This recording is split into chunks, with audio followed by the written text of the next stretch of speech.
We're live on Richie. We're live on 5. We're live on 5, and we are also live at Seventh Heaven, Friends of Seventh Heaven Band, the Facebook page. Are we really? We're live right now? You can see us at both spots. Really? Yep. So, this is really fun. We made it.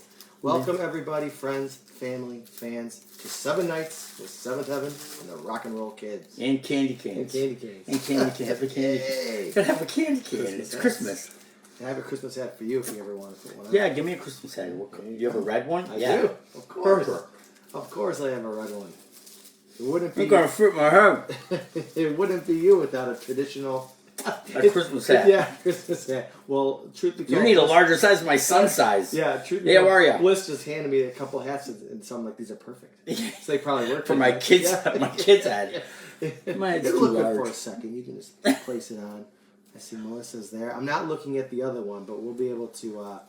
I could probably drop it on my phone. I was told I got to keep the volume down though, so there's no interference. Well, people will let us know too, I guess, if there is something. How do we see people on here? Do we see people? Well, there you go. You that's on mine. Really see that. No, but I thought if you put it up there, you could. Oh, that's see good. It, you know? That's why. I figured, That's a good idea. Right. That's why it's a good setup here. You can see it nice and big. I just told Richie I'm going to need these soon, so I can see. The Friends of Seventh Heaven? Yep, that's where we're at. Oh, let's see. And right now it should be just a little still frame. People are looking at. Oh. There it is. Oh, we can see everybody. I see Debbie. She's saying hello. I see Michelle. I see Faith. Faith has been waiting to do this since I posted it. Yes. Really? She's been waiting. So thanks for being here. Thanks for being so patient the whole time of being here. I'm going to switch over here to a second for the people watching on the Friends of Seventh Heaven band. And we're going to go so you can see what we look like. Ta-da! We're here. We made it. Ta-da! Richie, I got to tell you also, Debbie Lewis there, she's like one of our biggest supporters. She buys every book that I put out. Which one? Debbie Lewis over here. Oh, Debbie Lewis? Yeah, she buys all my bedtime bear look books. She supports everything that I do with that. So I always call her one of my #1 fans. So he's good, ain't he? Well, hey, I couldn't even do it if it wasn't this guy. So no.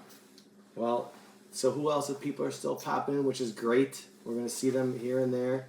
22 on yours already. I don't see what it is on that one. So I'm sure 7. Okay, and we just switched over. So hopefully that'll work. There's always a delay too, so we're watching the delay. Oh, I thought you'd really love this, Richie, because everybody that's watching on the Friends of Seventh Heaven band, not only do you can see us right here, but I'm also going to show you guys. Oh, who's that guy? Look at that guy. That's Richie, Kid Richie. Look at that guy. There he is, the rock and roll Kid Richie. He's here to join us. I had this really cool thing where I made. That's when I had hair. I know. I actually was drawing it as a little animated GIF, but I can't figure out how to make the GIF animate properly in this program. So the next time we do this, I'm going to master it. Where I'm like throwing guitar picks? Exactly. Speaking of guitar picks, we got our Christmas picks. Mm-hmm. If you could see that one here, I'll zoom into this one first. Yep. Little Santa. Yeah. Perfect. And then little Christmas tree. And then they're in green and then let's see, there's another one. The green one. I like the funniest was this one's good. The red with the Santa. You could see that. Oh yeah.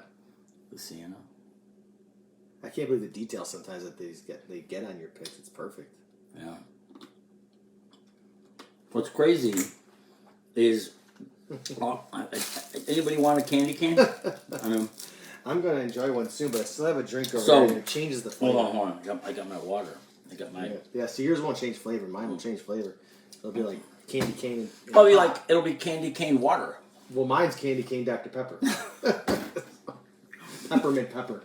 So, what's funny is over the years, Adam would be like, how come you keep making these Christmas picks and you don't make like a Jewish pick? Yep. I go, what do you mean to make a Jewish pick? I goes, we got to celebrate Hanukkah too. I said, okay. So without telling anybody, I had created a pick. We took Adam and I have a silhouette of Adam. It is him. Jumping over the menorah with a Star of David and a dreidel. And I made a Jewish pick for him. It's really good. Look, Chris Burke is here. She's over watching on your page. So we could celebrate Christmas and Hanukkah together on Seventh Heaven picks. There we go. Santa, Frosty, and Jewish Adam. Jewish Adam. I mean, you can't ask for anything better. No, not at all. He's the Jewish elf. Jewish Adam. Yeah. He's a Jewish elf. Yeah. He's like, what Jesus? Yeah.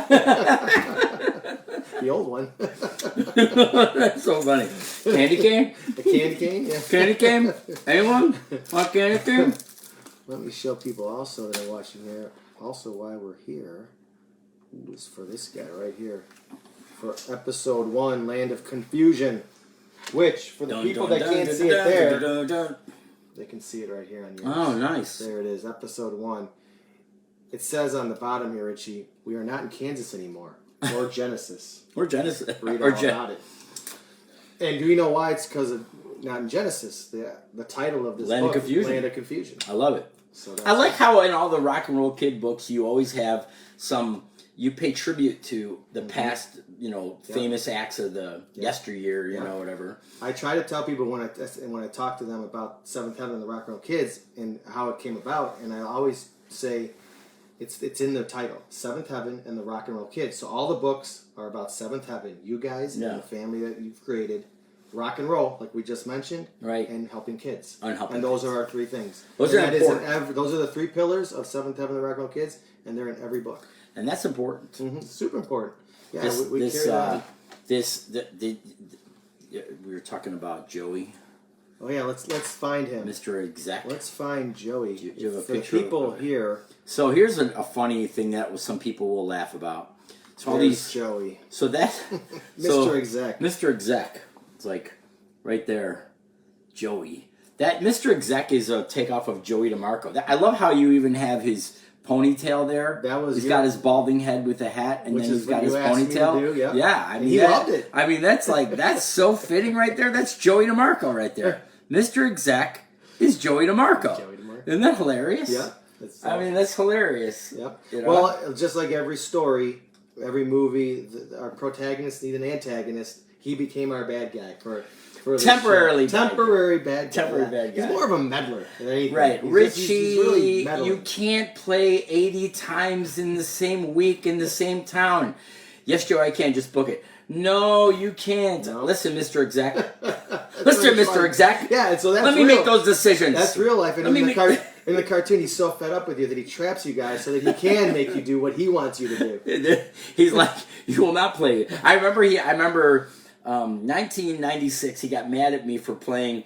Carlos Murphy's had an outdoor party fest, and then we played at North Beach that same weekend or a week later, and he was all mad that the shows were too close. Yeah. I'm like, don't worry about it. People will still show up. We're gonna have fun together. And I was like, no, you can't do that. I go, we're going to do it. Just trust me.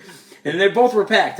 So then I call him after. I go, see, told you, trust me. And you set the trend. I did set the trend. It hasn't changed. And and then what else did he? In fact, recently there's a couple fests that are close to each other that I'm like, don't worry about it. We'll be fine. We'll be fine. We'll do this fest. We'll play this fest. They'll both be fine. He's like, they're too close. I go, don't worry about it. Mr. Exec. Mr. Exec. Joey DeMarco. I wish he was watching right now. We'll show this to him. With the ponytail. The ponytail makes it, dude. Yeah. I mean, that makes the whole thing right there. Now, we can discuss it later, not today. But if you show them that picture again, because behind, so behind Joey you can see a shadow of something else lurking in the background. Yeah. We're going to talk about that another night on 7 Nights with Seventh Heaven and the Rock and Roll Kids. So look forward to that. Until then, we're going to discuss some of Land of Confusion. We're going to discuss some more Seventh Heaven stuff. Maybe a little music. Yeah. We've got lots of things coming up. I'm in the studio. We're in the studio right now where all the music happens. This is where we write all the songs and record. And we also practice in here. The only time we don't practice in here is when we do a medley. Because medley we do practice a medley a few times here, and then we go to the warehouse and we play it live. That one we need to go. But most of the time when we do a new song, original or cover, when we're playing, the first time we play it on stage is the first time that we've actually played it full on volume, full out. The first time I've heard the band, we've heard each other full volume. Here, it's quiet, you know. But we can dissect what each person's doing and kind of make sure that it's right. That's kind of unique. That's good that you can do that because then you know those little ins and outs probably. Well, when you're on a stage, it's 70 feet. I mean, Bon Jovi's 100 feet, 120 I think feet. We're so far from each other on a fest stage. You know, you want to know. I know what he's playing. He knows what I'm playing. And because I can't hear him, he's on the other side. I can't hear what Nick's saying. He's on the other side of the world. I spent a little time with Mark yesterday, and he did tell me something about the small stages. He said that when you are close, him and Nick sometimes will tell each other when they've messed up. Yeah. We grade each other. Exactly. And if Frankie misses a snare, if you ever watch Frankie miss a snare, and even when Mike did it too, it was funny because the whole crew will just like lean over their heads and just look at him. And he's like, "All right, I'm embarrassed." So at the show the other night, Frankie did something, probably twirled a stick or something, and he missed a snare. So we all just kind of looked over to him. Yeah. See, because you can know then for sure. It's so funny. It's great. We're like, you made a mistake, right? Shame on you. You know what I wanted to tell people on this, Richie? One of the things, we're going to do a couple things throughout the 7 nights with Seventh Heaven, the Rock and Roll Cruise. We're going to do some giveaways like we did in the summer. So anybody that wants to win for Christmas, a full 7 episode of all 7 books of Seventh Heaven and the Rock and Roll Kids, just send your email to rnrair1@gmail.com. In fact, I'll put it here for people watching. And if you do this, if you go to Amazon's, look for Roy Dorjan, or there's a link right here on the broadcast. It's not on yours, Richie, but if people look back at the Seventh Heaven, Friends of Seventh Heaven band page, they'll see it. Otherwise, just go to Amazon, search Seventh Heaven Rock and Roll Kids, or search Roy Dorjan. The books will come up. If you leave a review or a rating, screenshot it and send it to me at my email, you will automatically win a steak. No. Chicken. But you will get Chicken Vesuvio. You will get one of these wonderful things here. Oh, wow. The postcards. Now, the people on yours can't see it, but let me show you what these things look like, Richie. Wow. They're collector editions. Oh, that's awesome. We've got Nick. Oh, my gosh. This is Adam. Nick. Where's the garbage? Now, notice Nick is wearing a green hat because he's got the Grinch hat on. Yeah. You know? Fitting. There's our Adam with the blue Hanukkah hat. Blue Hanukkah. I love you paying the homage. All right, here we got Mark. Mark is wearing a Rastafarian long Christmas hat. Love it. Pretty perfect for Mark. Frankie, the both sides. He's got earmuffs on, like a drummer maybe, in the studio. Green and red. So he's representing both of you guys because the red traditional hat belongs to Richie Hofer. Oh, I'm the Santa? I'm the Santa. I'm Santa. Yep. So all these individual Santa. postcards, if you review and screenshot and email me 1, you'll get a card. 2, you'll get 2 cards. 3 reviews, 3 cards. 4 and 5. So if you like them all, go to Amazon, search Roy Dorjan, search Rock and Roll Kids, leave a rating, a review, screenshot it, and email it to rnrair1@gmail.com. So Adam gets different kind of socks. Yes, he's got Jewish socks. He's got the socks. You guys. He's got the Jewish socks. Christmas stockings and a set of Jewish socks. Stocking.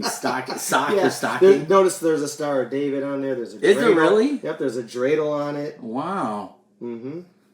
I'm taking care of Adam there. You are taking care of him. Exactly. I love it. Frankie's drum bass drum has the Merry Christmas in it. Oh, nice. Hold on.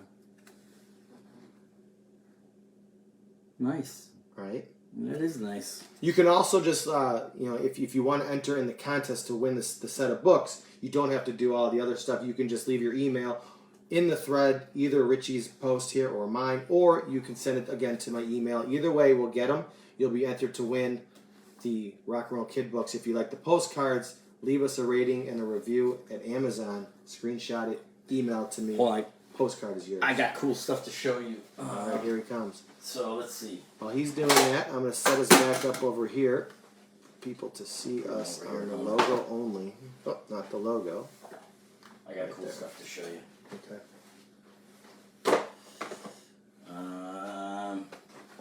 Speaking of Christmas, I can't see the people on the Friends of Seven unless I maybe look at my phone. Let's see. I haven't looked at it yet, so I can read the comments. so speaking of Christmas, Uh-huh. I got the Christmas ornaments. Okay. Hold on, I got the Oh, these are the light up ones. the light up cool ones. These are Well, you do this is that. the cool one, the blue one. Mm-hmm. Sabbath Heaven Christmas ornament. Yeah. Isn't that cool? That's pretty cool. Hold on, and then I got a red one. That's a red one. It's pretty Nice. cool. I love the little snowflakes on it. Those snowflakes are pretty Yeah. cool. And then this is a green one, but it's funny because you don't really notice it's green. You don't notice the green on it, but it you know, because when it goes to other colors, it doesn't look green. But it's another Oh, I noticed it when it was. another Christmas ornament. Yeah. It's I think the green. It's green now, but it does the green. The timing of the green is a little bit less, a little shorter. Yeah, they're still nice. They're really awesome. You get those at SabbathHeavenBand.com. Yep. And at the store. If you forget, it's down here at the bottom, and otherwise, let's see. SabbathHeavenBand.com. Other cool stuff. Put the chair there. Did you get the mouse pad? The Sabbath Heaven mouse pad? That's a nice one. Well, is the Christmas songs available online as well? Yes, you can they listen are. to them. You can also listen to them, of course, and stream them from the SeventhHeavenBand.com website. If You you're can also order a CD. If you're stressed, you can have a Poppets. You stressed out, right? Sometimes. Yeah. You're like, I gotta get that cartoon done on time. I know. Gosh. Oh, speaking of getting them done, episode 8 is coming. Is it? And it should be Do you about have the a title week. yet, or are you not releasing I it? do. I'll show what it looks like. If you can see it on here, you'll have the people watching on your page won't be able to see this, but I'll have it available in about a week. It's called "Don't Speak." Ah. If anybody out there knows that song title, "Don't Speak," can tell us who the band is. That would be pretty interesting, because like we mentioned about all the Rock and Roll Kid books, Land of Confusion is. Do you have do you have all the books? I have all the books. Let's go over all the books. Okay, let's go over them. Let's go all. Let's go like this for 1 second. While we're going over them all, we'll go to Books All. There they are. Perfect. You don't have. And I have I have physical copies that we can show. Let's go to what's 2. All right, so book number 2 is right here. This we will be discussing in length tomorrow. I'm not telling anybody where I might be, but are you going to see Santa? I'm I know seeing Santa. somebody. I'm seeing somebody, and we're going to talk this book right here. Who are you?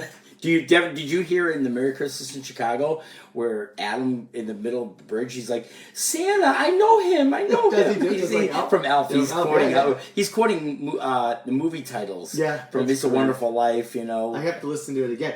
When you originally put that one out a couple of years ago, I did a little Seventh Heaven Rock and Roll Kid little animated snowfall for the video. Well, we didn't get around to get real snowfall because it just didn't happen in time. Actually, I might be able to just pull up the session. Hold on.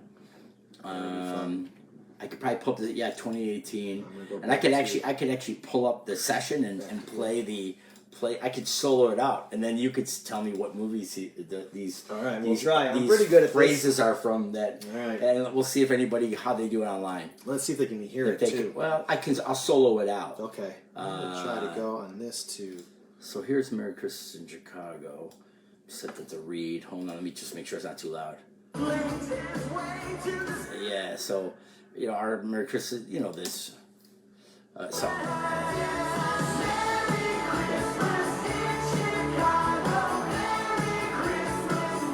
So in this song, let's see. So scats. So here's all the scats. I'll solo them out so you can hear them, and then you see if you could catch all the phrases. Here they all are. These are the Ready, Santa! They say every time a bell rings, an angel gets. Wait. Where's Nick says Ready Santa? Maybe we should. Ready, Santa! Okay, where's Ready Santa from? Ready Santa. That's Nick saying Ready Santa. Well, we should see if people here can hear it because maybe they want to play along. Okay, let's play along. Yeah. Can you hear that? Can people hear? It says can't. They say can't hear. Okay, too much. More static than Richard's feet. Yeah. So on this one here, it's this your computer. Okay. So see, if you had a Macintosh, I'm just saying. I I have a Mac Pro right now. now. I wanted to get this. This was actually a computer that Bliss bought brand new. She's not even using it. So I'm like, let me have that to try this program. And I put it on there. But I should put it on the Mac. Feed. Yeah, well, hopefully there's not much static now. Did it I turned my phone off, so it's not even on there. But I wonder if the static is just because it can't. It's this microphone that picks it up. I don't know. I can turn the microphone lower. So let's go to. Let's see if Look at my finger; it's so big. Stay on that page. Let's go to my feed. We're gonna go to my page. So I want to see. We got to make sure people can hear what I'm playing, and they're welcome to play along. We'll see how many people catch these phrases. Sounds good to me. Hey Richie. Okay. All right. Okay. So, 32. Okay. So we're playing. Okay. All right. So we're gonna play. The people. I guess. Let me split the screen. So there's the friends. Okay. And perfect. mine. So you got them. Yeah, I got them both. Okay. So we're gonna play this little quick game of what phrase are we referring to in what movie? Okay. The first one. Let's go to this first one. Ready, Santa! You say every... Yeah, I'm thinking of the Ready Santa. Let's see if someone else... We're going to be a little faster than them, so I'm afraid to say it right away. Let's see if someone else puts it up there before. Let's see, Ready... And I can't get it right now. That one I don't know. Yeah. I mean, it reminds me of maybe Frosty the Snowman or something, like in one of the, the still frame animation ones. It was a still frame animation. Yeah, I just can't think of which one exactly. Yeah. I mean, Nick's voice almost lands it too. Oh yeah. So just can't think which one it is. Is it Rudolph? It is Rudolph. Right, Rudolph saying he's ready, Santa to go. Yeah, that's okay. Let's go to the next one. Okay. All right. The next one, it's pretty simple. Everyone. You say every time a bell rings, an angel gets his wings. That one's very easy. Does anybody? Are they responding to this at all? Elf. Put Rudolph. Okay, so it's not Elf. Rudolph. See Rudolph. Okay. So this one. So that one is. You say every time a bell rings, an angel gets his wings. Very, very classic. Very classic. Jimmy Stewart. Yeah. Anybody? It was like what, 1939? Is it that late along? I don't think it's.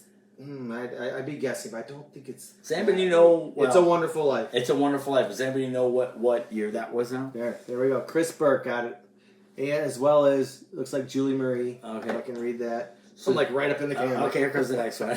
Okay, here's the next one. Santa's coming. I know him. Now that one is simple. That's Elf. That's Elf. I feel like there's people that love Elf and there's people that hate it. I've been finding that all week. My favorite is A Christmas Story. Yeah, that's my favorite. Well, they just did a second one, and I watched it. Of course, I saw it. Did you like it? Oh yeah, the boys and I watched. Okay, it was good. It was a nice little tearjerker when. Okay, good. In a moment or two. I like the tearjerkers. Yeah. I like to write those. We could get together and get a box of Christmas tissues and cry together. We could. Why we can't? I'll cry with you. I'm all right with it. I'll cry with Roy. I'm a crier. So we watch when they have that. I think it's TNT plays it like 24 hours. I put the channel on. I don't change it. And the other day we played the newer one. Then we played the old one. Then the boys went to bed, and then I was still working. And I was like, I want to put another movie on. I just put it back on again. I just had it going on in the background. It's nice and festive. I wish Apple TV would be able to say just repeat this movie 20 million times while I just sit there and work. Because I put like Caddyshack on the summer, but around this time of year, I got to put on Christmas Story. Well, you'd be proud of me because today I was a substitute teacher today, and in the room I played music the whole day, and I played Christmas music. Ah, so that's good. Oh, when they go Christmas light, we're switching over to the Christmas light. I know. On the way to and from shows, I have the Christmas music playing. Yeah. I'm like, oh, this is great. Yeah. And then somebody cuts me off. I'm like, Merry Christmas to you. You're fine. Yeah. Just cut me off. No problem. Yeah. I'm spoiled by XM radio. Sorry, I've had it for a long while now. Yeah. But I don't like to go back to the terrestrial radio, and I feel bad about it. But whenever I do, the commercials just kill me. I know. So I'm like, I can't believe I'm saying this because I used to be such an advocate, supporter of, don't let the radio, and I still am. I don't want radio to go anywhere. Yeah. But at the same time, when you have the satellite, it's so nice. I know. There's like no commercials. I know. And your Christmas music is just nonstop. Oh yeah, nonstop. Yeah. What's your favorite Christmas song? Merry Christmas in Chicago. Oh, thanks. Of course. Thanks. It's written by some. Do you know how I wrote that song? Uh-uh. In 1990, Dino Manzella was putting together a collaboration of all these different musicians and bands doing Christmas stuff. And I worked with Dino in the studio as an engineer producer, and he would produce half the record, and I produced the other half of the record. And these bands would come in, we do all these songs, and he's like, "You should." We did Jingle Bells at the time, a little 8-track cassette I had. And he goes, "You should write a song for Christmas." I said, I will. I'll go home and write a song tonight. And so I went home and I wrote this song, and I started thinking of all these cool phrases that had to do with Christmas and Chicago that was unique to Chicago. And then it was pretty funny because when that record, Dino I think was doing something with the homeless, that the money went to the homeless, and we would release it, and then all of a sudden it got on radio, and it got a lot of traction on radio. And at the time, Nick Cox was I think he was in theater at the time, the band Theater. And he came in to track with me, and I recorded. He goes, I go, "Yes, let's record. He goes, you could keep recording?" I go, "Yeah, we'll just keep recording." He goes, "I could do more vocals?" I go, "I'm the guy. Yes, let's track more vocals, you know. I got like X amount of tracks. Let's just keep layering them, you know." And now he's like, "Enough with the vocals." I'm like saying, no, he was loving it. We're pretty much recreating Queen, you know, like layers of. So he's like, I'm like, "No, cut this harmony now, cut this harmony, cut this harmony," and he's like, "Oh, this is amazing. This is amazing." So fast forward, a few weeks later, it's all over radio, and it was so funny. My sister's in the car with us on Christmas Eve, and I go, "Put on radio. They're gonna be playing my song." My sister's like, "They're not gonna play your song." All of a sudden, it kicks on. I looked at my sister, go, "Oh, look at this! Who's on radio right now? Who's on radio right now?" Awesome. So then all of a sudden, it was on the Blaze, then it was on the Loop, then it was on like the rock station, you know, and it was like all these stations were playing when the song. It was crazy how much traction it got on radio. And VVX, and all of a sudden, so then Christmas morning, I wake up, and my mom's like, "Oh, hey, Nick called to wish you happy or Merry Christmas." I'm like, "Who the heck's Nick? Who's Nick? Nick who? Who's Nick?" You know? And he goes, "Nick," and I'm like, I don't know who you're talking about, you know? And then I find out, oh, it's Nick Cox, and I'm like, "Oh. Did you call?" I go, "Did you call and wish me?" I goes, "Yeah." Because then, like not long after that, he became the other guitar player in Seventh Heaven. But it happened because of Merry Christmas in Chicago, because that's how we worked together for the first time. Oh, that's awesome. I didn't even know that. No, a lot of people don't know that. That's how I met him. No. I mean, I was in the crowd. We played at the Gateway Theater. But I know you had heard him because we were at the Gateway Theater. We played a show with 5-6 bands at the Gateway. And that had to be in the summer of 1990, or 89 or 90, one of those 2 years. And theater was playing, and we were playing, and we got done playing. We were the youngest band on the bill, so we were always the first slot. You know, those guys are 12; they're going on first. Okay, thanks. You know? All right, sure, no problem. So we're in the crowd, and I'm in the crowd just sitting there watching. And I go, "Who's singing all these?" And they were all three of them could sing great. Pete Greco, Nick Cox, and Bob Irvine. All three of them great singers. Yeah. And I'm like, wow, their vocals are amazing. And I'm like, who's hitting those high notes that I can't hit? You know, who's the guy on the stage doing that? And they actually all three of them could do that. Right. You know? But at this time, they all three were unbelievably great singers. And I love their songs. I love the band. I was a fan of other bands. And I was like, man, that guy really can hit some vocals. And I was like, wow, holy cow. So then when I got to record them, Bob Irvine and Nick came over. Pete was supposed to go, but Pete blew me off. Pete, you blew me off. You should have blown me off. He has a song or so on Jukebox, though, isn't he? Yeah, Pete sings on Jukebox. He eventually came back around. He's like, all right, I'll work with this Seventh Heaven guy. I'll record with this guy. I go, I know. So difficult. And he did a little bit of stuff a few years ago. We played with Def Leppard and Journey or whatever at the first Midwest Bank Amphitheater. That's we played with Def Leppard. He came and sang. He was our singer for that show. I think I even had that on video. He did a few shows, I think. Yeah, he did a few shows with us. Yeah, Pete filled in when he about it again later. So go ahead. No. I'll wait on that one because we're just going to go through a little rundown of the books. Well, because I love the books. The creativity is just amazing. We're going to get into episode 1 a little bit after a few more things. Episode 3, What You Give. What You Give was almost called Give It Away. Oh, Kenneth would have loved that. I know, but if you read this book, and I'll talk about that in a couple days, but what is it? What You Give is a Tesla song, and Give It Away is a Red Hot Chili Peppers song. But it kind of works. Both titles could have worked for this particular story, but I do include a lot of Red Hot Chili Peppers in this book. So there's a lot of Red Hot Chili Peppers references. Episode 4, Running Down a Dream. Yes. Running down a dream. And now all you girls that are inspired to be rock stars as well, you will love the episode 4. That is that episode where our friend Tammy appears. Oh, Tamara. Mm-hmm. Tammy's Mikey's little something. You know, Tammy, I met Tammy, I met her probably when she was 3 years old. Because Mike and I met when we were like 5, 6 years, 7 years old. We were young. And it was funny because we would be having band practice and Tamara would be in the kitchen and she'd be, young, and she would be like, stirring soup or something. And she would be singing to whatever we were practicing. She'd just start singing. And I could hear him like, she's like dead nut on pitch, mm-hmm. and she's like singing harmonies, and I'm like, it's pretty funny. That's great. So then during like the early '90s when the dance part was coming out, mm-hmm. the dance phase, we got together and I started recording her, and there's a couple songs that I had her sing vocals on, and I'm like, wow, she sounds great. So then when we went to go do the first medley, the original medley, which is. We called it the 70s and 80s medley, and it's 120 songs. So it's a lot. It's 80 minutes. Wow.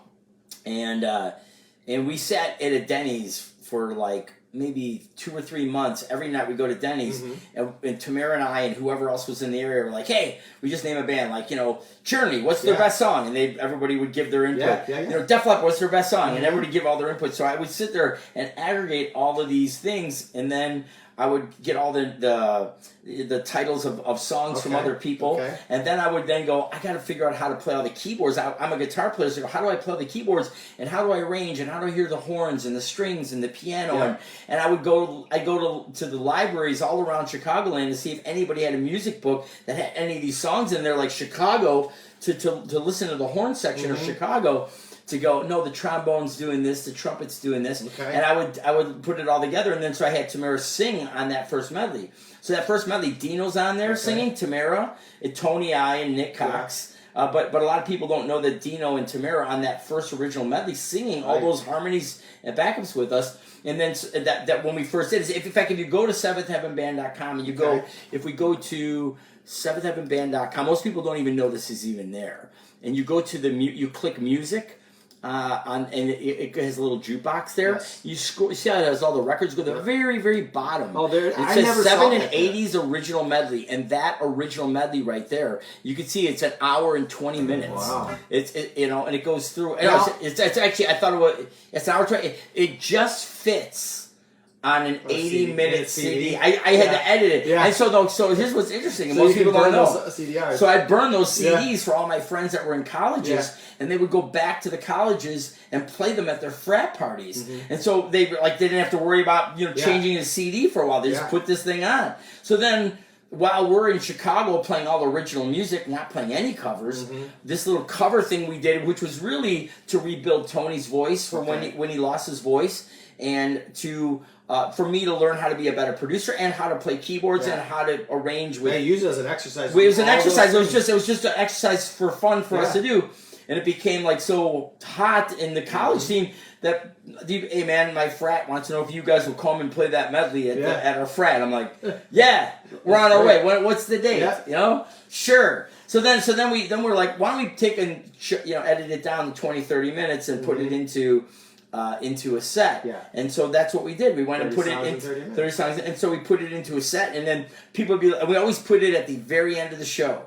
so you had to stay and listen. So you would hear our original music. You would hear whatever we were doing and watch our show, and then that's how we ended our show, was a medley. While I wasn't know about some of the specifics you told me, but I do know how important the medley has been and how Tammy was a big part of it. And just to prove that, in episode 4, when I said that with Tamara in it, there is a part where I say in here, Tammy and Adam are destroying the competition as they belt their parts of 30 songs in 30 minutes. Yeah. So I made sure to make that history appear right here in 7th Heaven, the Rock and Roll Kids. Yeah, I mean, a lot of people don't know, they don't even know that whole medley's up. And just so you know, that version that's up there on our music page. I didn't know it was up there. Most people don't know it's there.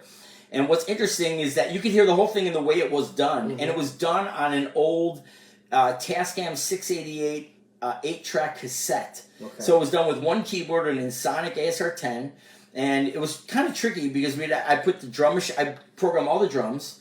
and then bounce them down, and then I would program put the bass down, then put the keyboards down, then the guitars, and then when we first did it, we'd have to put like just the drums down, and I don't know if it was a guitar or keyboard first. So it was just something for timing and for pitch, and then we would layer all of our vocals and go, so track 1, track 2, drums on 1, keyboard or piano or guitar on track 2, and then 3, 4, 5, and 6, and 7 were all harmonies that we would track. I'd bounce that down to track 8, right? And then we would then track another layer of 2 or 3, 4, 5, 6, and bounce that to 7. So now we have layers of harmonies. Meld 7 and 8 down. It's a different way of doing it. And then I would split them through delays and reverbs to widen them out, the vocals, and then cut the lead vocal, and then go back and retrack guitars and bass on there, and any other keyboard horn parts and stuff. Wow. It was like a lot to do. There's a lot to do, and for when you're broke and you have no money, time. And to do studio time. I mean, to put studio time, to put that together. Yeah. Oh my God! I mean, those vocals were cut over maybe a month. It took about a month to cut all those vocals for that medley. So I can imagine, especially that way of doing it. Even though sonically it's not great. Okay. It's really was a testament to what we were doing at the time. Well, it's definitely something I'm going to listen to because, like I said, I never knew it was there. Yeah, it's I didn't know an hour and 20, hour 19 and 4 seconds. It just fits on a CD. Wow. When you said that, I knew where you were going with it. Right. That's how right. I would make all my little playlists for fun and always fit them on that CD. And really, what happened is, and here's something even more that'll even be more interesting as you listen to that.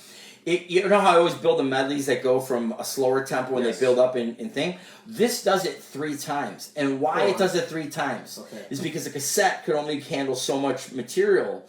You couldn't have one cassette have that long of time. So I did 3 different cassettes and built 3 medleys and then melded all 3 together in post and then put it on a DAT and converted it. So that's how I did that. Because back in the day, you could not put... It's too long. It's too long for one cassette to play all of that music, Wow. That's interesting. So it's interesting. And you could variable the speed of the tape, which would give you more time. In other words, you could slow the tape down, which will extend the duration of time on the tape. You follow what I mean? Yeah. So there's some trickery going on for me to make that happen. But it's pretty cool. I mean, whatever. I love how you could adapt to that back then because that's what you had. Right. Versus what you have now. Well, even this, you 7th Element has always adapted to what we can do with technology and push the envelope of technology and art. I mean, there's a lot goes into what we do in terms of what we do with our live shows. This is why he sits at the control console down here. Control console, because he does all this wizardry production and programming and for sure. Yeah. Let's continue on our books. All right, we're on episode 5. Episode 5 is one of my favorites because all of the real rock and roll kids are in this book. And Last in Line from the great Ronnie James Dio. Yeah. So, I got a great story about that one. Oh, do you? I got him all the time. So I heard him on the way here, actually. So when I was learning how to play guitar... Don't talk to strangers, I heard today. Really? Yeah. So when I had like somebody had given me some like knockoff distortion pedal. It was the first time I could actually get like real distortion on. And I didn't even own an amp at the time, so I ran my guitar into the distortion pedal into my mom and dad's AM FM receiver. If you put in a cassette tape and you put the tape on there so you could press record pause, it would take the input in so you could hear what you were playing in audio. So that's how my amp was the stereo. And at the time, Dio Last in Line was a happening song on the radio. Yep. And all of a sudden it goes, da da da. It's just a straight A chord. And I'm like, and my guitar was in tune. It was right in the money, and it was the first time I went, oh my God, it sounds exactly like the guy. Like the first time, it was like a light bulb went off. I go, oh my God, I actually sound like the guy. It's awesome. I was like, I'm hitting the right notes for once. That's fun. I was like, you discovered it. Last in line, boom, boom, boom. I'm like, this is great. This is great. I love that. Yeah, so that's funny. That adds even more emphasis to why it's Last in Line. And you got the Joey DeMarco, Mr. Exec little cover of this one. with his hat. Look at his face. He's like, argh! with his ponytail. The ponytail makes it. I mean, Joey DeMarco ponytail right there. Yes. That's golden. I've yet to draw him with the hat off. some. No, you can't. know. It would. You can't. It'd be like Michael Jordan without shoes. Right. It's like he has to have, or Mark with shoes. Oh my God, that's so true. Mark, we were at a corporate show on Saturday. It's a black tie event. Everyone's in suits and gowns, and we're all dressed up. The band, we're all dressed nice. And I look over, and Mark's with no shoes on. He's dressed up, but he's got no shoes on. And then the people in the crowd were like, "That's awesome." He's got no shoes on. And I'm like, he's one with the earth. Yeah, he is one with her, for sure. So true.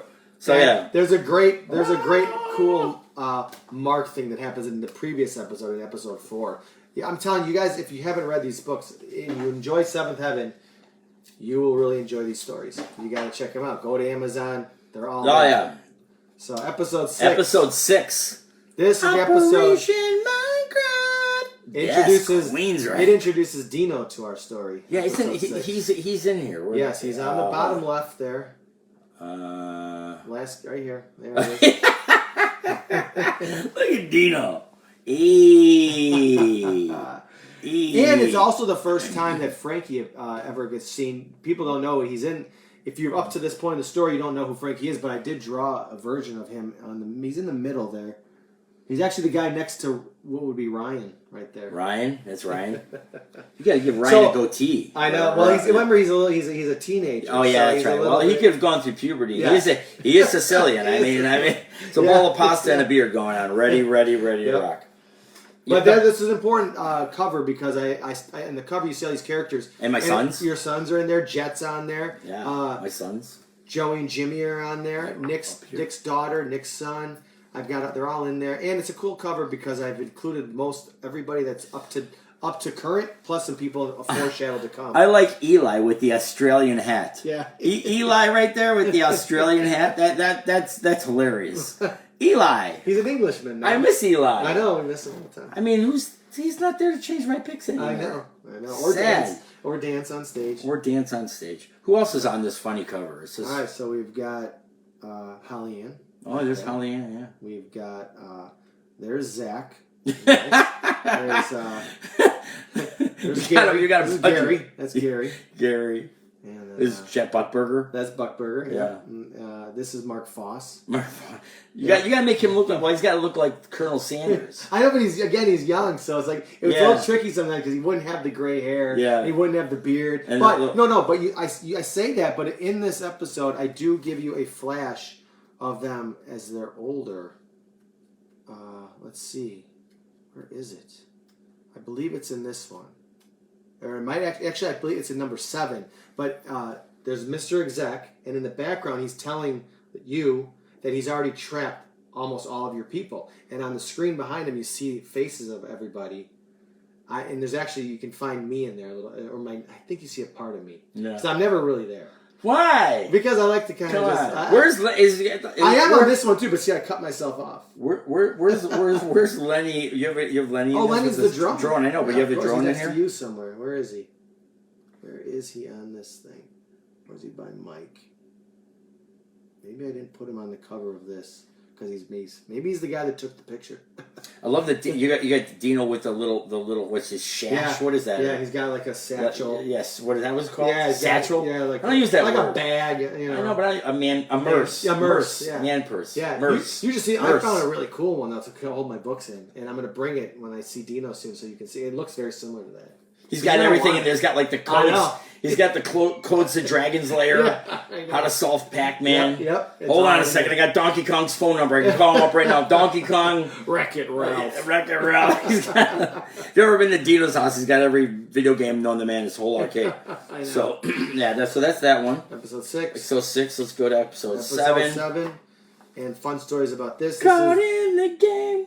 Caught in the game again. Survivor. Yeah. And do you know Frankie Sullivan saw that? Yeah, I was with you because Joe Vann is the one that told us, and I got a little nervous because he usually likes to cut things down, but I was just paying homage to him here, which is great. Now, that was one of my favorite. Jim Peterick, he loves it. He saw it, gave me praise. Did he? Yeah. The Caught in the Game, that guitar riff is awesome. Yeah. His tone is great. He played a great riff. You know, I had Frankie Sullivan in the studio here. I tracked him. I know. I recorded Frankie. I wish I was here for that. I had Frankie at the house. We were recording for the Tommy Bolin CD. Well, that episode 7, well, again, another night here of 7 nights with Seventh Heaven and the Rock Roll Kids. But we're gonna. In fact, I'm gonna be with you when I talk about this one later, because there's some interesting stuff in this book that I want to go over with. Oh, in this episode? Yeah, 7? but not tonight. We're gonna do that on another night. No, that's fine. On night 7. I like that you got colored pictures. Yeah, like this one's got episode colored 7 pictures. is the only one with the colored pictures, and now it's expensive to print that. So when you buy that book, we don't make anything on that. But that's fine. It's not about that. We want to share our stories, and I thought it would be a cool way for everybody to see it in color. I like it. I like it in color. Yeah, I love it in color. Now, Do we need to go get a loan? Not yet, Go to the bank? Mr. Chase, I know. we need to do color books. I know. Give us some money. I have started drawing the new ones, though, in color, so that way, if I ever want to. And you could go back to these. I could. You could. Episode 1 is I know the artist. Yeah, I'm here. I'm here. Want a candy cane? I got one. You got a candy cane? Okay. Yet. You gotta eat your candy cane. I'm gonna, but my drink is still here. Have we been seeing what people been saying anything? No, we're in our little world. We're right just now. We're just talking and yapping. Hold on, hold on. See, I see Rosanna's there. See the Seventh Heaven cap? I see, Julie is here. Cool the cap. Julio's on. His son, that's Anthony. Okay, Anthony, I see. Okay, Anthony. cool. Here's a cap. Oh yeah, these hoodie. And again, you guys can get those. Gangster. Oh yeah. You should wear that on stage. I'm not wearing this on stage. I'm not wearing this. You always got this I'm on. hot. You know how I am on stage? I'm like one furnace. I'm a walking furnace. If you're ever cold, just walk up to me and just touch part of me anywhere. You'll be like, oh, I'm suddenly warm. I'm a walking furnace. I swear to God. I know, that's why. To my left up here is a room regulating air conditioning unit of some sort. I don't know what it is, but do you see the Seventh Heaven puzzles? All of this stuff that Richie's shown you guys, of course, you can go to seventhheavenband.com, get stuff in time for the holidays. The Seventh Heaven puzzle? That's so fun. Yeah. Or, you get our music on, you get our music on USB stick. Yeah. Not if you don't have a CD player, you just take this little Seventh Heaven key, and just put that in your car. I love those. But I still love my CDs too. But, no, I know. It's good to have both. I had to look for ways to distribute our stuff, and, that was another thing. We got coming up in a month. We're going on the cruise. Mm-hmm. This is a good time. You should be going with us. I know. I'm missing it this year. He's missing it this year. I'll be back. Gosh. I will be back. Hold on, and we got our schedule. We got a few more shows left. Yeah. Our lovely schedule. I've already started mapping out some ideas for next year's schedule. So, it's funny you say that. Soon. Take a look, man. I've already got a whole bunch of dates already booked. Look at July. It's it. already filled. I mean, we're getting there. I got a whole bunch of holds. I got to just finish it off. Here's August. I said this to you recently, Richie, but obviously for everybody, all the fans, and myself included, that come to see you guys play all the time, the summer is amazing because you guys are out so much, and then it slows down a little bit in the wintertime. Mm-hmm. But it slows down for people to see the band play. But I love the wintertime because that's like time for create. When we create, yes, we come in the studio, you guys make music. I get to be a part of doing little things with you. I'm interested about putting the books coming out for the summer, getting everything geared up. I love this time. We're working on a new original record, and we're working on a new medley. We already have the new medley pretty much done. We've just been tweaking it, if that makes any sense. I'm trying to find when's the right time to play it, and then we're about ready to play it, and then we're off for a couple weeks, for this reason or that reason. The band went and traveled to the UK, to London. And so I'm like, well, let's not do it then. Mm-hmm. And then we're like, then Adam went in for his neck surgery, and it went all well. Okay. And then now here we are in Christmas, and we're like, do we do it now? I'm like, well, maybe we wait till we get back from the cruise. I mean, or maybe do we do something at Joe's Live on December 30th? So we're really close to putting that. And then we have a whole bunch of other covers we'll be putting in originals. Do you think that for anybody listening out there that have been eagerly waiting to hear Rock Medley 5 or the medley number 5. Yeah. Will you post that you'll be playing it when you play it, or will it just be a surprise for whoever? That's a great question. What do you think? I think you should post it because I think a lot of people would. They'll be like, if they miss it, I'll go see these guys. They'll be so upset that they missed it. But that's also a good thing. Yeah, it is. Because that's why you should be coming to every show, because we throw little monkey wrenches there.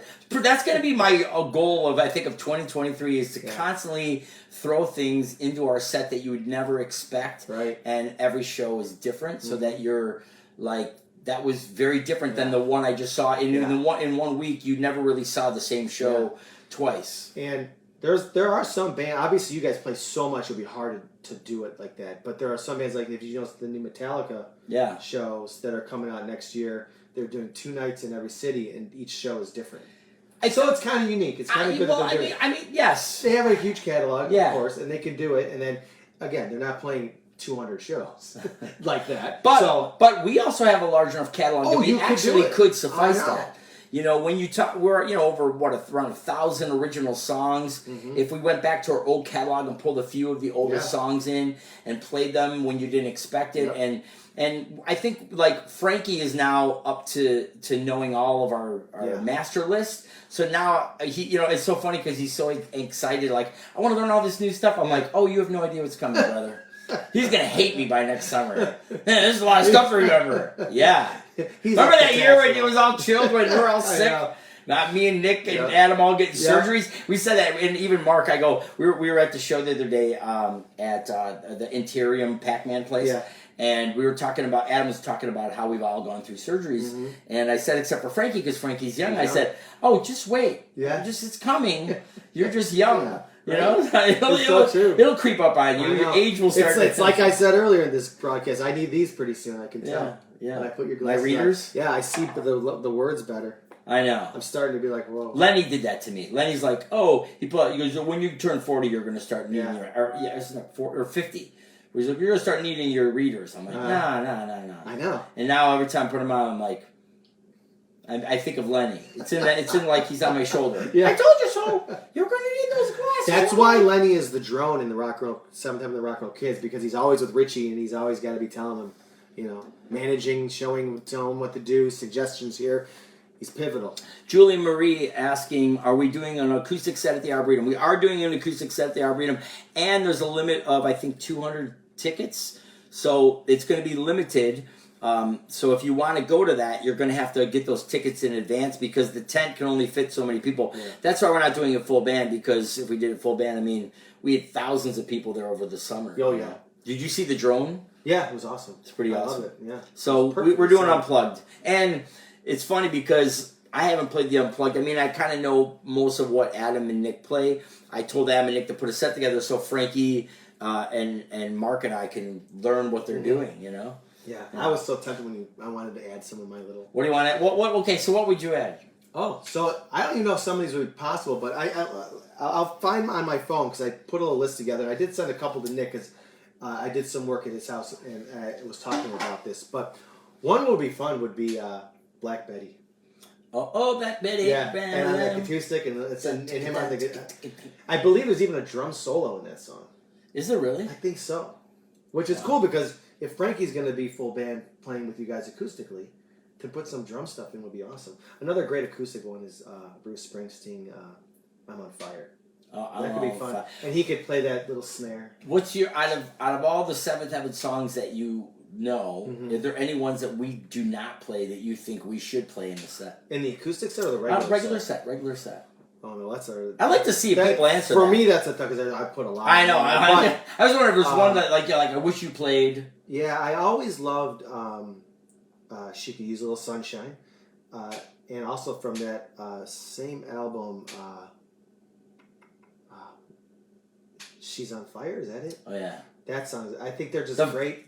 Yeah. And I love that you put Home back into a lot. Home is the song I want to put at the end of every episode on the cartoon version of Seventh Heaven, the Rock and Roll Kids. Just a snippet of it at the end. I want to go home. Because that's the whole part of what the Rock and Roll Kids want to do. They want to go home and be Seventh Heaven again. So to have that, I want to go home, I want that. Do you know that song, when I wrote that song, that guitar riff that opens the song, the heavy, that was just a buried guitar part that like you wouldn't even hear in. Really? And Adam, when he heard it, he goes, no, that should be the primary guitar part. I'm like, all right. Oh, that's great. Because I always write these. And you've been around. I write all these cool things. Of course. And then the drum part's cool, so that's funny because that, so Frankie gets in the band. He's like, hey, can we play Home? Can we play Home? I'm like, let's put it back in the set. Sure. It's great drums. Yeah, he likes playing. It's when he sees it in the set, Frankie's happy. Okay, good. He's like, oh, you should be. It's Christmas. Have a candy cane.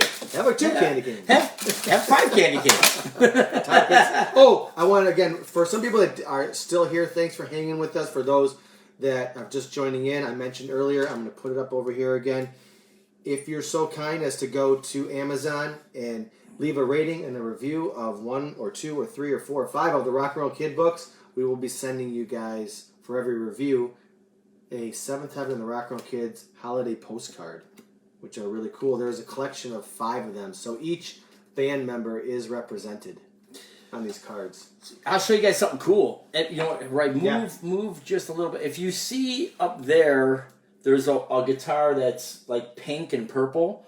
That was one of the first guitars that was made of Seventh Heaven. This is Seventh Heaven guitar that my buddy Fred Bartoli made when we were in high school. We used to go on lunch. We would, on lunch we would drive back over to his house and go check and see how things were looking, how he was progressing on it. I'm like, I had the Skyline, use these colors, and that was our first guitar. And I'm gonna show you 2 other cool guitars. Yeah, you can bring them. I'll bring that one. I can't because that one's mounted, but this one I can. This guitar is Pop Media. So this was done by Dan Lawrence.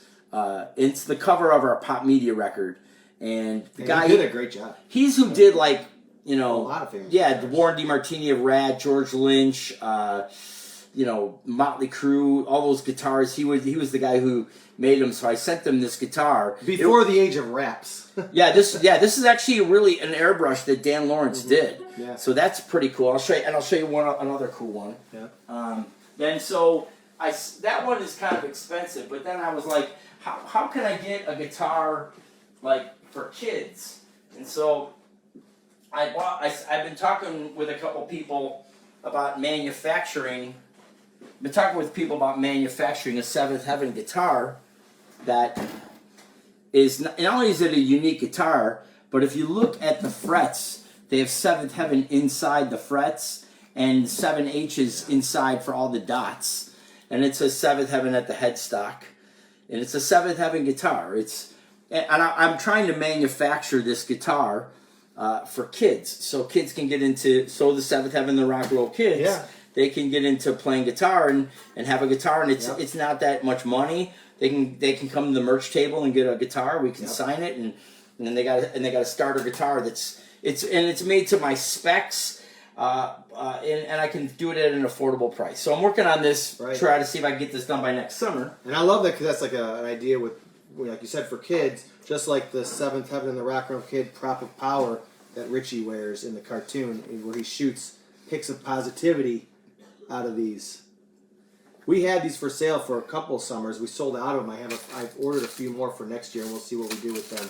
But one thing, Richie, you showed the cool guitar, and then the prop of power. But you also, in the cartoon, your character makes a lot of magical things with this. And one of the things he can turn that into is this thing called the Pick Blaster. And I bring this out to schools when I do readings of Seventh Heaven and the Rock and Roll Kids, little mini shows with them, and this always gets the kids' attention because it's this gigantic leaf blower mechanism here. It's hilarious. That we load with guitar picks, and when we shoot them, they fly. I mean, they'll go a good 30 yards all through the crowd, and the kids go nuts with it. We have a video of that. Yeah, we with do the have a kids video. the kids all in an auditorium. Yep. And then you're shooting out guitar picks, and guitar picks are flying out that thing. Super fun. Hilarious. Yeah, I was at a couple assemblies where the older kids that are just there to kind of hang out and monitor things, and they're too cool for school, kind of. So they're watching me do the little dance with the kids and talking about music and this and that. But as soon as I brought that out and the guitar picks went flying, they were like 8-year-olds just racing for the guitar picks. It was hilarious. A lot of people don't know that you go to schools and you do a whole presentation assembly on the Rock and Roll Kids. Yep. And goes to a lot of schools. A lot of people, I bet, didn't even know that the Seventh Heaven and the Rock and Roll Kids are actually in a lot of schools with the books and a whole thing with that he comes with music and he shoots out guitar picks, gives a bunch of kids a bunch of free stuff. Yep, and we talk about music. The kids play percussion instruments and stuff like that. Things that I can handle, with the kids. We would market that to where you're going, but the problem is that the schools aren't going to let anybody just into that. Oh, it's hard. It's hard. That's good because in this day and age, you don't know what these people are doing. Oh no, it's so true. They're like, let's just go into this school. Oh yeah, okay, that's a bad idea. No, it happens a lot. So but we have a good reputation, and we offer something that's quality, and kids. It's a lot of fun. The funniest is when Roy does that and he takes the picks it shoots out. You hear the whole auditorium just screaming at the top of the, like, oh my God! Like Christmas, like you're Willy Wonka throwing out chocolate, you know, like it's a chocolate factory and it's all coming out. You're like, all right, this is great. Yeah. It's always a favorite thing. I do other things too that are interactive and fun. They enjoy, but this just takes the cake. I love it. And it's great because it's Richie's rock and roll kid that gets to do that stuff. You know? Roy always comes up, he goes, yeah, I need like another 10,000 picks. I'm like, okay, no problem. There you go. The first batch that he ever gave me for that, I've kept. And not all of them, but I have a select few because I kind of want them to hang on to when I'm old and gone and someone can. These are relics. I got to show them the rock and roll picks. Hold on. Oh, yeah, get those. Get them. Get them. And while Richie's doing that, I got to pimp these cards again, these postcards. The easiest way to get them, again, just go to Amazon. There's a link right here for the people watching on Seventh Heaven Band. It should be right there in the comments section or just above it. You can hit that link or just go to Amazon, find us there. Any one of the Seventh Heaven the Rock and Roll Kid books, you can just leave a review and a rating. Screenshot that, email to rnrair1@gmail.com, and I will gladly, happily send you guys a Rock and Roll Kid holiday postcard. And there he is. Richie is back. Oh, yeah, there we go. Remember these? I love those. These with the... Hold on. I started to design some new ones for next summer. Yeah. So we got a bunch of. Remember, we were still talking about our the cards. Oh yeah, like the baseball cards. Yeah. Oh yeah, with the gum that you chew once, and you're like, this is good for about 30 seconds. You're like, now it's nasty. I know. It was great for like 5 chews. Yeah, those were mostly in the tops. Even like Bazooka was like, remember Bazooka gum? Yeah, it's like, oh, this is amazing. And like literally you 5 barely chew it right like, away, but then you get it going. And then you get it going, and then all the flavor's gone. You're like, sad. I know.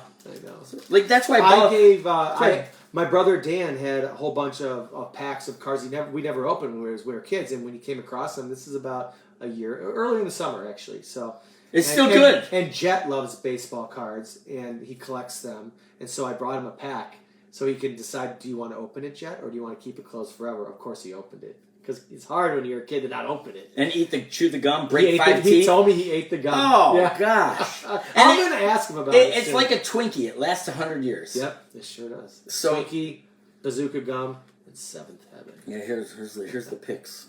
There I am on a guitar pick. You know? Isn't that pretty cool? This is the version of you guys where I got you all, geared up in leather and your hair's all big and done. Did you that drawing? I'm like, oh yeah, that's cool. Yeah, there's Adam. It's Adam. Hair hanging over his eye. There's Mark. That's Mark with the spiked hair. Of course, he's got the longer hair now. He's here. Nick's the one in the band of the Rock and Roll Kids where I keep his hair long. And he's always grumpy. He's always grumpy. He's always grumpy. Yeah. He's like he didn't get what he wanted for Christmas. Yeah. He's such a fun character. Santa didn't listen to my list. It's unacceptable. Yeah. Here's Mikey. He brings the band back to center a lot in the cartoon. Does he really? Mike. Nick's the guy. Nick would be the guy when Santa would come down. He'd be like, "Hey man, this isn't what I asked for. Take it back. Bring it back. Not on the list. Tell the elves to give me what I asked for. I want a scope to look at the stars. That's it. That's all I asked for. The Model 6. Yeah. Take this back. Take this back. This is not what I asked for. Get out of here. Leave. Listen to Cox. See? Straight. That's what he does. He sets it straight. I don't think he's on Facebook, so we can talk about him not. all day. I know. Let's talk about Nick Cox. Like, I'm not on Facebook. Did you ever see the memes I put of him with the cereal? They're the best. All those memes are the best. What would you look like as a woman? And it's Nick Cox. What would you look like mad? It's Nick Cox. I've on the cereal box. I've done some good. Oh, the Cole's ad. Cole's Dad Bod ad. Mm-hmm. Cole's Dad Bod. That's a great one. I'll review those another time. Yeah, or later. Yeah, later. Yeah. Well, but there's some I haven't seen, of course. You Get Me as a romantic novel. Well, we are a romantic novel, aren't we? I mean, we're going to cry. Fabio. We're crying together over Christmas shows. I know. Okay, so let's see. Let's go to beer koozies. We do have beer koozies. Yes, we do. You should have license plate holders. Do we have beer koozies or just can? So there's like a bottle koozie, maybe. You're talking to the wrong guy. I've never even had alcohol in my life. I don't even know what it is. Yeah, I'm the wrong guy to talk with. Alcohol, me, clueless. Alan, if you're seeing this, let us know if that's in stock. Let's see. All right, let's see. License plate holders would be awesome. That would be kind of cool. Yeah. We need for the summer to be when we do our grilling. You know. Oh yeah. And wait till that happens. It's going to be super fun when people see that. We got a lot coming up. I can't reveal yet some of this stuff because it's going to be in the newsletter, and we want to get it geared up. Stacy says slim can for seltzers too. See, that's what I mean. The slim. Oh, you get the slim can one. Yeah. What the heck is that? I know. I just. What's a seltzer? Water, like bubbly water? Yeah, I think so. But the cans are like long and. We know toys. We don't know about alcohol. We're the wrong guys. I know we are. I'm a little bit more informed these days. When you get Kenneth on here, you guys talk about all that. He'll be like, "Oh yeah, the bottle of this. Oh yeah, a 4 ounce. What? Yeah. Clueless. Yeah. I don't even know anything. I never even had wine or champagne. So that's me neither. I'm not the guy. I had a sip of both of those like years ago. For like a New Year's. Light up license plate, 7th episode. I like that idea, Hope. I like that idea. And Stacy, the sundresses we almost did last summer, so we're working on that. You were wearing a sundress. I was, and that's what happened. See, we only could get. It got caught in the lawnmower. And then you were nude on the lawn. I was like, "Oh, so cute." That guy's naked on the lawn over there. Those sundress got caught in the lawnmower, so they took it away, and he went away. That guy. Pretty though. Okay, let's see. Let's look at some of these comments. There's 128 comments on mine. Wow, there's a lot going on here. Let's see. Sunglasses for sure. I'd love to get our Rock and Roll Kid sunglasses soon. I've scoped those out. Get that Mark wears. That would be cool. Yeah. Like his proper power. 7th Heaven candy canes. Boom. 7th Heaven candy canes. For the fresh mint of your breath. Yep. Let's see. What else? I think he has them all. Okay, let's see. What's in this one? There's 140. How do we see all those comments? You know what? I believe like if we're see on mobile I can see them live. On here I'm not sure. Rosanna wants flip flops. Oh yeah, that would be fun. Those are easy. We could do those too. We could. Those would be costly. We could. We've got sweatpants. Candace made me order sweatpants this year. I know. So 7th Heaven sweatpants. Yeah. I don't know how many we sold. The flip flops would be great on the cruise. Put them in the cruise bag. What's your size? What's your size? You know what's so funny? Adam always is like, he's like, merchandising, or his Jewish accent. Yeah. Just like, whatever. It's good. I'm like, I think it's like cool. Like, when people come up with cool ideas, I'm like, sure. Yeah. I mean, how many people, like, I think John Barry has been creating jewelry for us, and we had another fan who took our old used guitar strings and made necklaces and bracelets out of them. That's cool. And I'm like, yeah, I mean, if somebody's got an idea, I'm like, yeah, run with it, take the money. I don't even care. You know, like, you know, one of the coolest things we do is that I should bring this back this coming up year. In between like January, when we get back from the cruise, remind me to do this. Okay. Where we have a contest where kids can draw something that they want to make a T-shirt of, and then we end up having. It's been a couple years since we did. Yeah, we vote. We let the kids vote on that, and people vote on it. And then I give them $100, and then I actually manufacture the product. And so then they're like, "Oh my God, that's my shirt. That's my shirt." And people are wearing it. And I'm like, "Well, now you're an artist, you know." I know. And we empowered the kid to now be able to be an artist. And then it's funny because Matthew has come up to me a couple times, and my son Matthew, and he goes, "I got a design for this," and he hands me a little design. That's so I have a feeling this next year, Matthew's going to have to sit next to me with his designs and be like, "Dad, I need this. I need a hat. I need a scarf. I need a gloves." Okay, no problem. That's fine. I'll send you like my designs, and you're like, "Roy, we already got them this year." I'm like, "Okay." He's got the clothing catalog. He's like, I like these textiles. Yeah. My kid's gonna be like a little designer, clothing designer. He's good at designing stuff. He is designing. Whenever I'm here, he pulls me aside and we do a little drawing session. He's really good. Do you know I have a whole bin of everything that he draws and that he does in school or art? Yeah. And I have a bin that has his face on it, and Michael has one and Matthew has one, and whatever they like and they draw, they can put it in there and save it like forever, and they can come back later and decide if they want to look at it in 30 years and love it or keep it or throw it out. It's their bin. It's like their little storage place. So you could see the progression of their creativity. I love that. I was keeping a lot of stuff years ago with my dog. I still have some.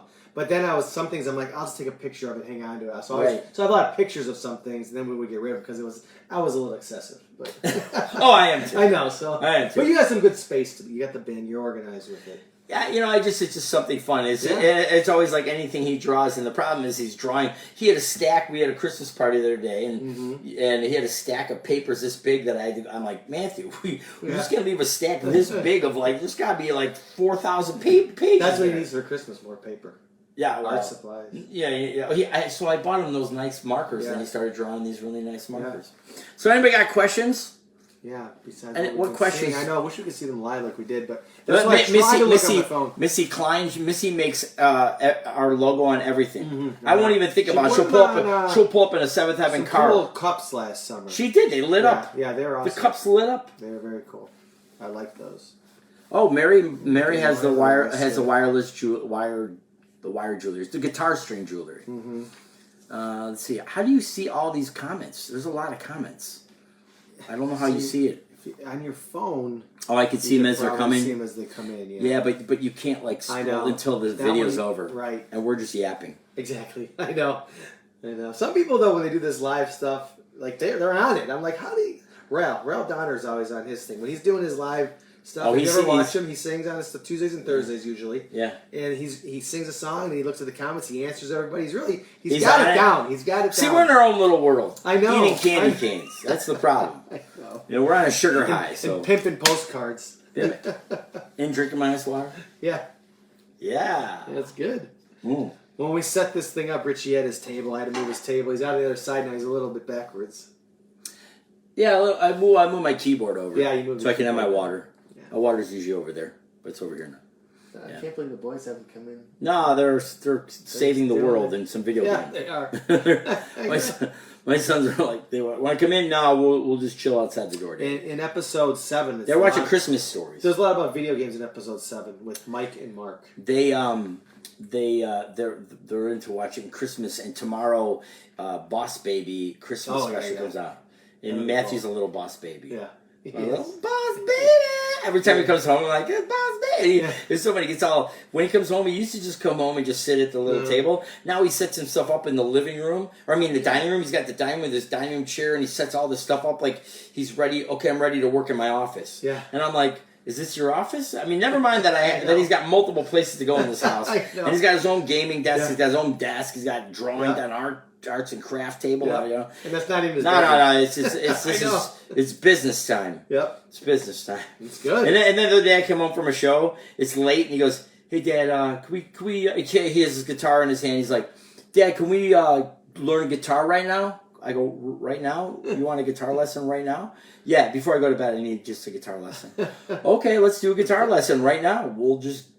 Let's sit down." When you teach, what are some of the first things you teach a kid when you're teaching them guitar? Is it different for every student? The first thing I teach them is what are all the parts of the guitar called, so that from here forward, when I refer to something, know this is the neck, the headstock, the strings, the fretboard, the frets, the body, the pickup, the volume knob. If you don't know what those things are, you're like teaching how to run before you walk. Like so. Now, is it typical to when a kid wants to learn, or even an adult wants to learn guitar? Could they start right on an electric guitar, or would you start them with an acoustic first? You could do either or. The electric sometimes is easier because the action's easier, so it's easier to play. And they make 3/4 scale guitars, so you can get a smaller guitar scale. Okay. Like, a guitar looks normal, but it's smaller. And probably the most important thing is to have a tuner, so that you always have the guitar in tune. Yeah. So you're training your ear all the time to hear it. Pitch. Yeah, because you're so good at that. When I was over at your house recently, and a few people were down and we're playing, everyone, there was 3 guitars out, and they just kept passing that around. But you were sitting there, every time someone was trying to learn a song, you would tell them what note to go to. E minor. You're telling them where to go, and you're saying it faster than they could even get to, because you're so trained to know what I took 3 years. I took 3 years of college training in music theory, so my mind remembers everything. Like, I could play any song we've ever done in the history of the band. You could give me the set from 1985, and I could play it right now. So crazy. And I remember things by the keys. So once you tell me the key to a song, I remember it very vividly. Yeah. If I make a mistake on stage, it's because I'm throwing too many picks. Yeah. And I'm just being too goofy. Because I know better. Yeah. I know what I should and should not be hitting. Right. It's not like an accident. Like I knew what I should have been. No, I hit the wrong note there. Yeah, I knew that. No, and I can see getting to a point like that because even myself, if I'm airbrushing or something, I know the feel of I know how to come out. There's if something's wrong, I can even play with it a little bit where I can get by without. No one else would know what's happening. Right. And I'll be fixing it later, but. And if I mess up, it's the same thing. I'm just not paying attention. You want to know what's so funny? And this is just a kind of a funny joke amongst us, is that guitar players, mostly you guys who do acoustic stuff, they use capos all the time, and I can't use capos because my mind has already locked the whole entire neck down to every note of what it is on every string. So every time we go into a song, it's like my mind, the whole guitar lights up in the area of where I should be and where I should not be. So when you put a capo on, it's like moving the nut, and so you can play open chords anywhere on the neck. That's what the capo is for. And I don't like playing with capos at all. I'd rather I've never seen you put one on. Never. In fact, the only time I've ever done it was when I'm in the studio and I want to pick something unique out, and it's too hard. I either have to retune it or put a capo on. I might put on just for a part that I want to have in there. Okay. And if we do it, I'll usually will take that part and put that on the computer as a backing track so that I can play the other guitar part. Oh, wow. Because that guitar part would need a little bit of a change. Nick is very good with it. Nick and Adam are both really good with capos. Yeah. I'm terrible. Okay. See me after class. Yeah. You're grounded. Get in your room. No TV. No. Your room. That's funny. I'm terrible. See me after class. Maybe a D minus. So I can still get by on it, but not as efficiently as I can without the capo. Yeah. I mean, without the capo, I've got that guitar cold in my head. I know it. Know exactly where I need to be. That's great though. So yeah. So you and piano is something you never. Same thing. Same. I know I know once you know music theory. Right. You can adapt it to every instrument. I mean, I played saxophone. I mean, so I know. I'd love to hear some saxophone and some Seventh Heaven songs. And it brings me up to when soon you and Adam will get together. You're going to put together some of these Seventh Heaven and the Rock and Roll Kids songs. Yeah. In episode 2, the Who Are You episode, the kid in there plays a saxophone. So I've specifically asked in my little request when you and Adam get to writing this to put a sax solo in this particular song. The best sax solo is in Urgent by Foreigner. Oh, that's great. Yeah, that guy is blowing that horn. Yeah. I'll tell you something a lot of people don't know. Adam, I did write a little blurby jingle. A lot of people don't know. If you go to seventhheavenband.com, on the very top of seventhheavenband.com is the little cartoon kids. A lot of people don't know if you click on that takes you to Seventh Heaven and the Rock and Roll Kids website. And once you're on that website, if you go over to, I think it's the videos. Yep. In the videos, if you click the videos, I'm not pulling up here, but there's a video. Maybe it was under music. Did you put it under music? Nah, I think I put it under. It was under video. The problem is YouTube keeps changing their algorithm. So, but there's a little click of thing of where you can hear. I see it's the Rock and Roll Kids. Yeah, I know. I remember it was there because I built the little slight animation, what do you call it? It's not an animation, but it's an animatic, I believe. So it's like a simple animation. It's almost like taking the storyboard and just putting some. But anyway, you guys put the music to it. I loved it. I had a whole different version. And the kids were singing on it. Yeah, they were. All three of our kids are singing on it. And I still get caught singing my original version that I tried to think something like this. Then you guys change it to what you change it to, which is what I wanted anyway. I want my stuff. Like I can't play and sing like you guys. So, but anyway, I catch myself singing my own little old jingle sometimes, and I go, "Oh no, that's the wrong one." We're still trying to find somebody to take Roy's cartoon and build it into 3D modeling, and then bring that to animation.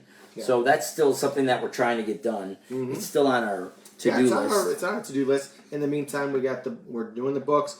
We got the assemblies. We're going to bring some music out soon, and we're just going to keep following the steps. And hopefully, you guys come along for the ride like you are. Tonight and moving forward. And don't forget, this is 7 nights with Seventh Heaven and the Rock and Roll Kids. So I will be back doing this tomorrow and Wednesday and Thursday, and then I'll keep you guys up to date with the following stuff coming up.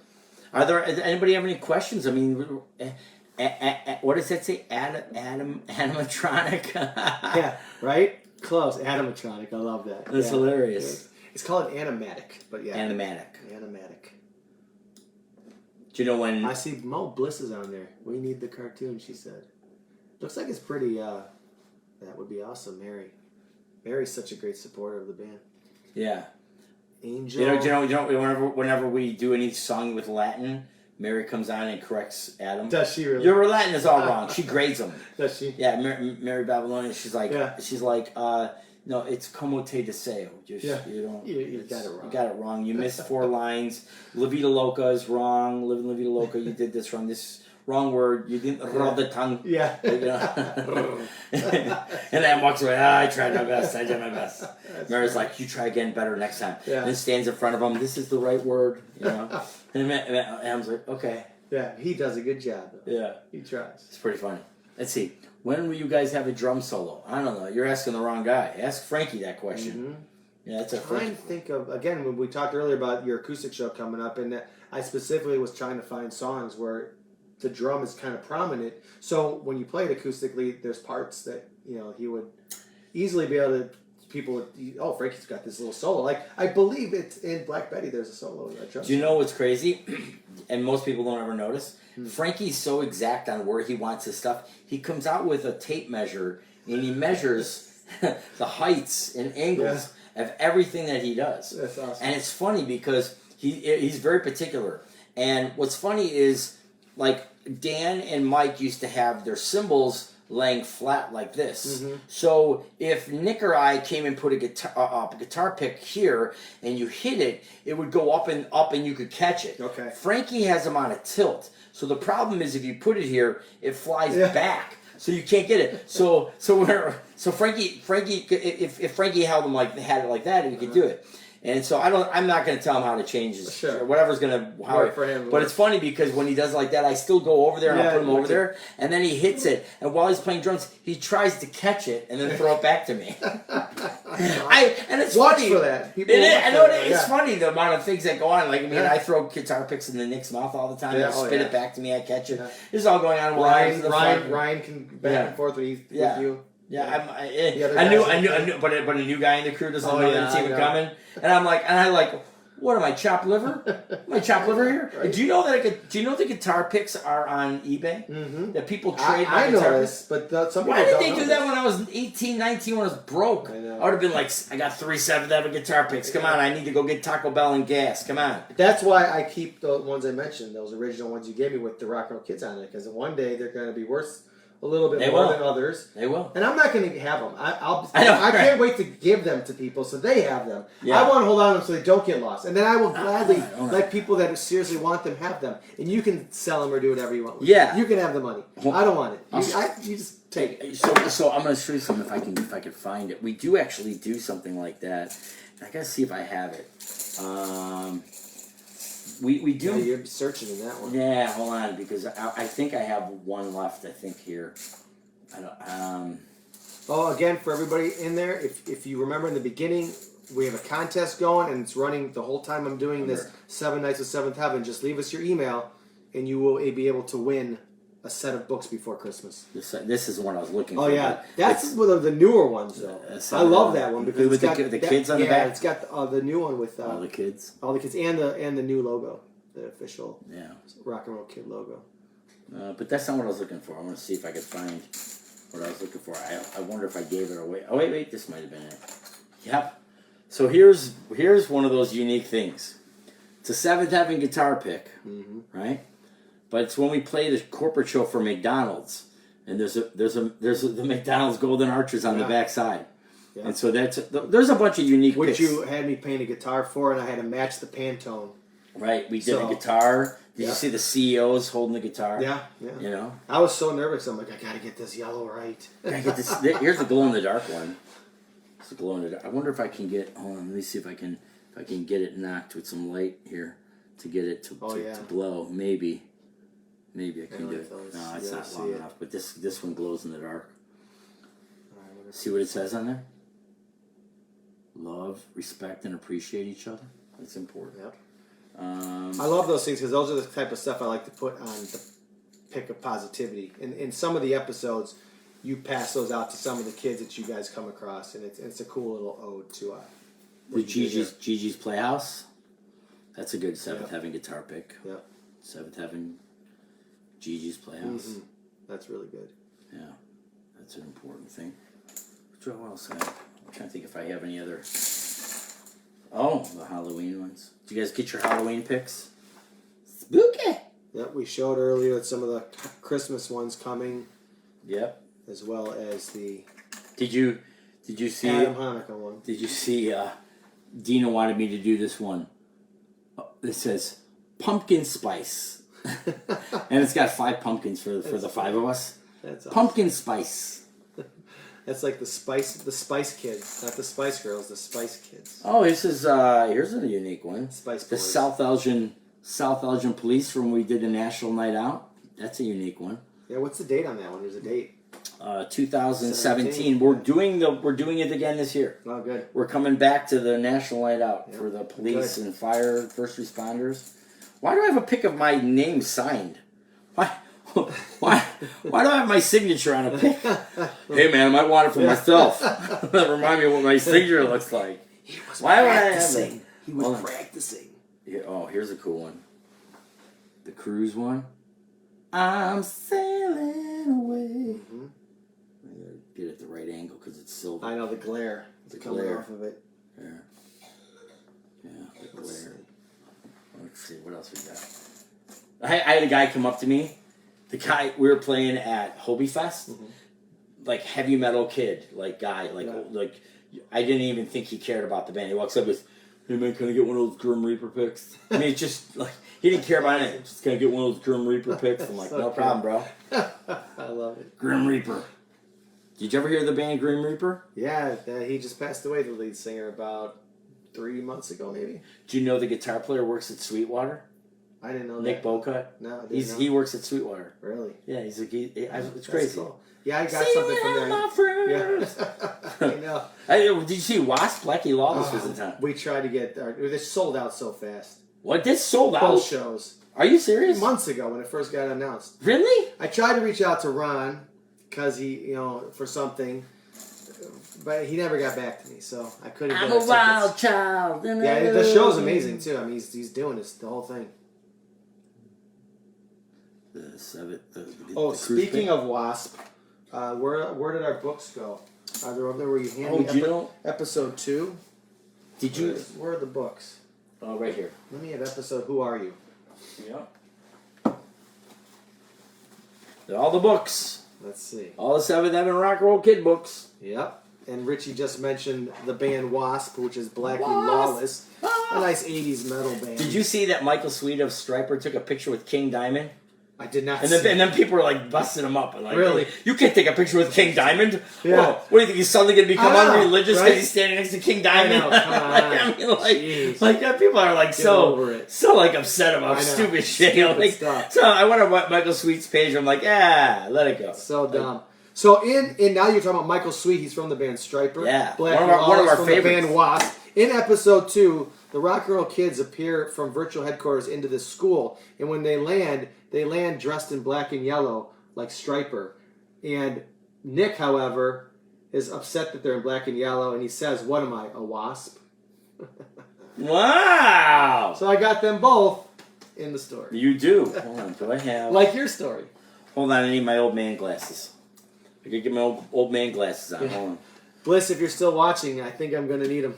So here we go. She's going to go get them. So here is, Jessica, I finally convinced Jessica to go on the cruise with her daughter. Oh, and they're going on the cruise. But I have the cruise pick that's coming up that we're going on the cruise. That's the pick that we're going to have on the cruise. And then, this one. See? Nice. You want to know what's so funny? So we play in the Royal Theater on the cruise. Yeah. It's a 3-level theater, you know? And when we play, there's 9,000 people on the ship, and we're bringing we're 300, 400, 500 people on the ship. So majority of the ship has not seen us. They don't know who we are. Right, and there's people from all over the world. All over the world. So it's funny because when we play the Aqua Theater or the Royal Theater, the people are far from me, and I can throw those things at about 50 yards with accuracy. Yeah, I can get it pretty accurately. Yeah. I mean, maybe 1, 2, 3 tries, I'll get it on your lap. Yeah. I have to be able to see it and make an adjustment, and I can get it. And it's funny to watch. There was a group of older people in the Royal Theater when we're playing on the cruise, and they're like, and they see me throwing the pics of the people in the first level and the second level, and the guy, there's like an older guy, and he's like, yeah, get a pick up here, smart guy. You know, he's like you can tell it, the whole way he went approaching. Yeah. He's like, this guy's never gonna get it. I nailed the guy, and the guy's like, what the? He's like, oh, and also now all the people, all these old people that were like, you know, they're like 80, 90 years old, who are like, you know, they walk slowly into the theater. Mm-hmm. Now they're like jumping up, like, give me the pick. Also, I bring this guy who was like 85 years old. He walked slowly, and now he's jumping around like he's 6 years old. Give me a pick, give me a pick. And his wife is like looking over at him like, see, you can take out the trash. Yeah. You can clean the house. You can paint the house. You can make the bed. Away. You can put the dishes away. You can do the laundry. You can probably iron while you're doing all that at the same time. And the guy's like, oh, did I just blow my cover? You know? Just like, I got this old man who's like, oh my God, this is great. Now you will help fold the sheets. You will help fold these sheets. You're done. You're grounded. Get out of here. That's so funny. Let's see what else. Do you have any other cool picks? Oh, here's a purple Grim Reaper. I didn't see the Grim Reaper. These are the new ones. Yeah. Oh, yeah, that's pretty awesome. See him on there. Yeah. And I love making the Halloween picks. But people want to know, Richie, you know, every Halloween comes and goes. You make these great picks. The band gets on stage. They dress in costumes. I don't. But you don't. I don't. Why? I don't like Who wants to see him in costume? Everybody wants to. I'm already in costume. They want to see you in something Halloween. Okay, so let's get... Okay, we gotta break some All things right. here. First off... This is important stuff. This is very important. I mean... Forget about world issues. Yeah. My clothing and how I dress is super more important than anything on Halloween. For some reason. So, I don't... When we used to dress up where we had a cohesive... Everybody was doing the same, or we had a theme, I liked it. Like, when we were the Village People, there's a couple other things I can't say. We were Star Wars. We were babies once. We always would dress up as the same, and that was funny to me. We were ex-presidents. We were... I'm trying to think of what else we've been. Superheroes. I was the Hulk. Somebody had given me. I gotta show you. I gotta put it up. There's a thing of me at Pop's Pizza in Elk Grove where I'm dressed as the Hulk, and somebody had given me like one of those heads that go on your head, but it's like 50 times the size of your head. You're like, I mean, I had to like not walk. If I leaned one way, I'd fall over. You know, like this thing was like gigantic, and I had to play guitar with this thing. And there's pictures of me playing the guitar. As a big head. I wonder if I could find it.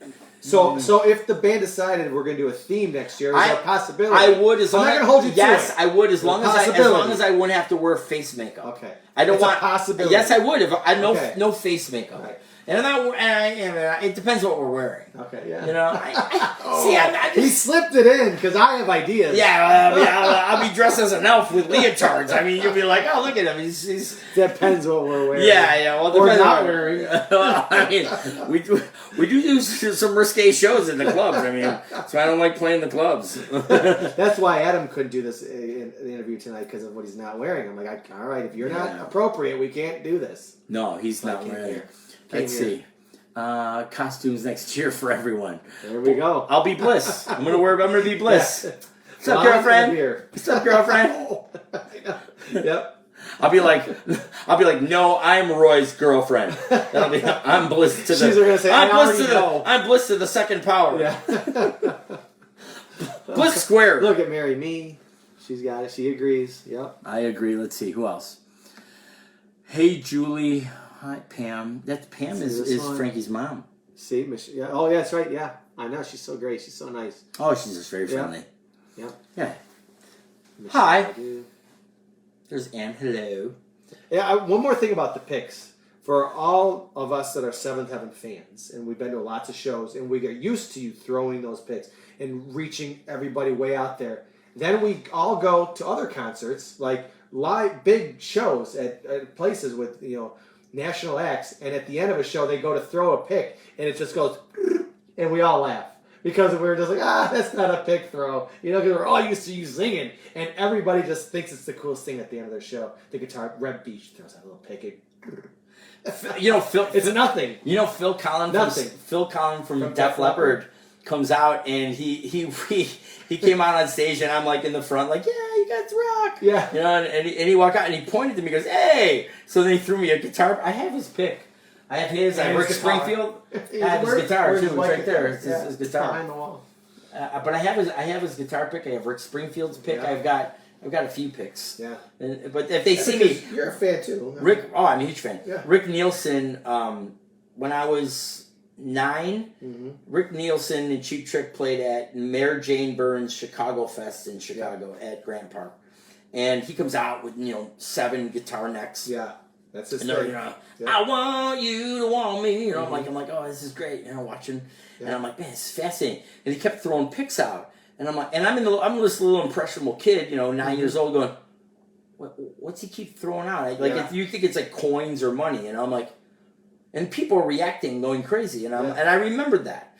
Fast forward to the mid-90s, and we're playing at the Vic Theater, and Nick and I were playing, and all of a sudden I think I threw a couple picks out, and people started jumping and diving for the guitar picks. Yeah.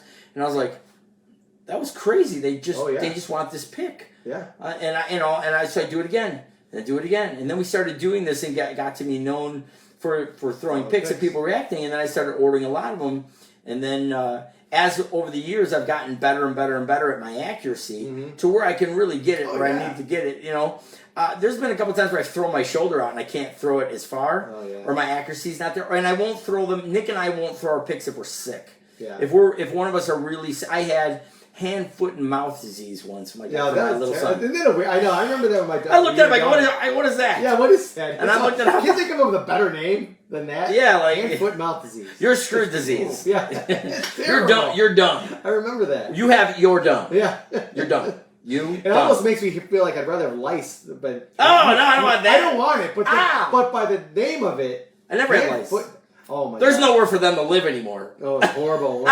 Years ago, the whole school district, when my daughters were younger, they got it. And of course, me with all my long hair. The whole house had long hair. You're like, I've got I've got a condo right here. Terrible. I've got a condo. Yeah, and you couldn't get the RID. It's called RID. You couldn't get it anywhere from like a 10 square mile radius because it was like everybody had it everywhere. Yeah, really. Oh, it was horrible. Did you get it? Yeah. It was terrible. My god, it was terrible. Did you cut your hair? No, you get rid of it. That's what's called RID, I guess. But yeah, we got. They were like loving your hair. Oh yeah. No, the truth. They're calling their friends. No, listen, Johnny, I'm over here in this great condo. There's the swimming pool and everything over here. Here, people always free drinks. We're talking about lice, but people always think that if you're the kid with the dirty head has lice. It's the opposite. The lice don't live with the dirty head. They go by the clean. They don't want to live with the dirt. So it's actually the opposite. If you take care of your shampoo your hair and clean it, you're more likely to get it than the kid that had the dirty head. They stay away. I just shaved my head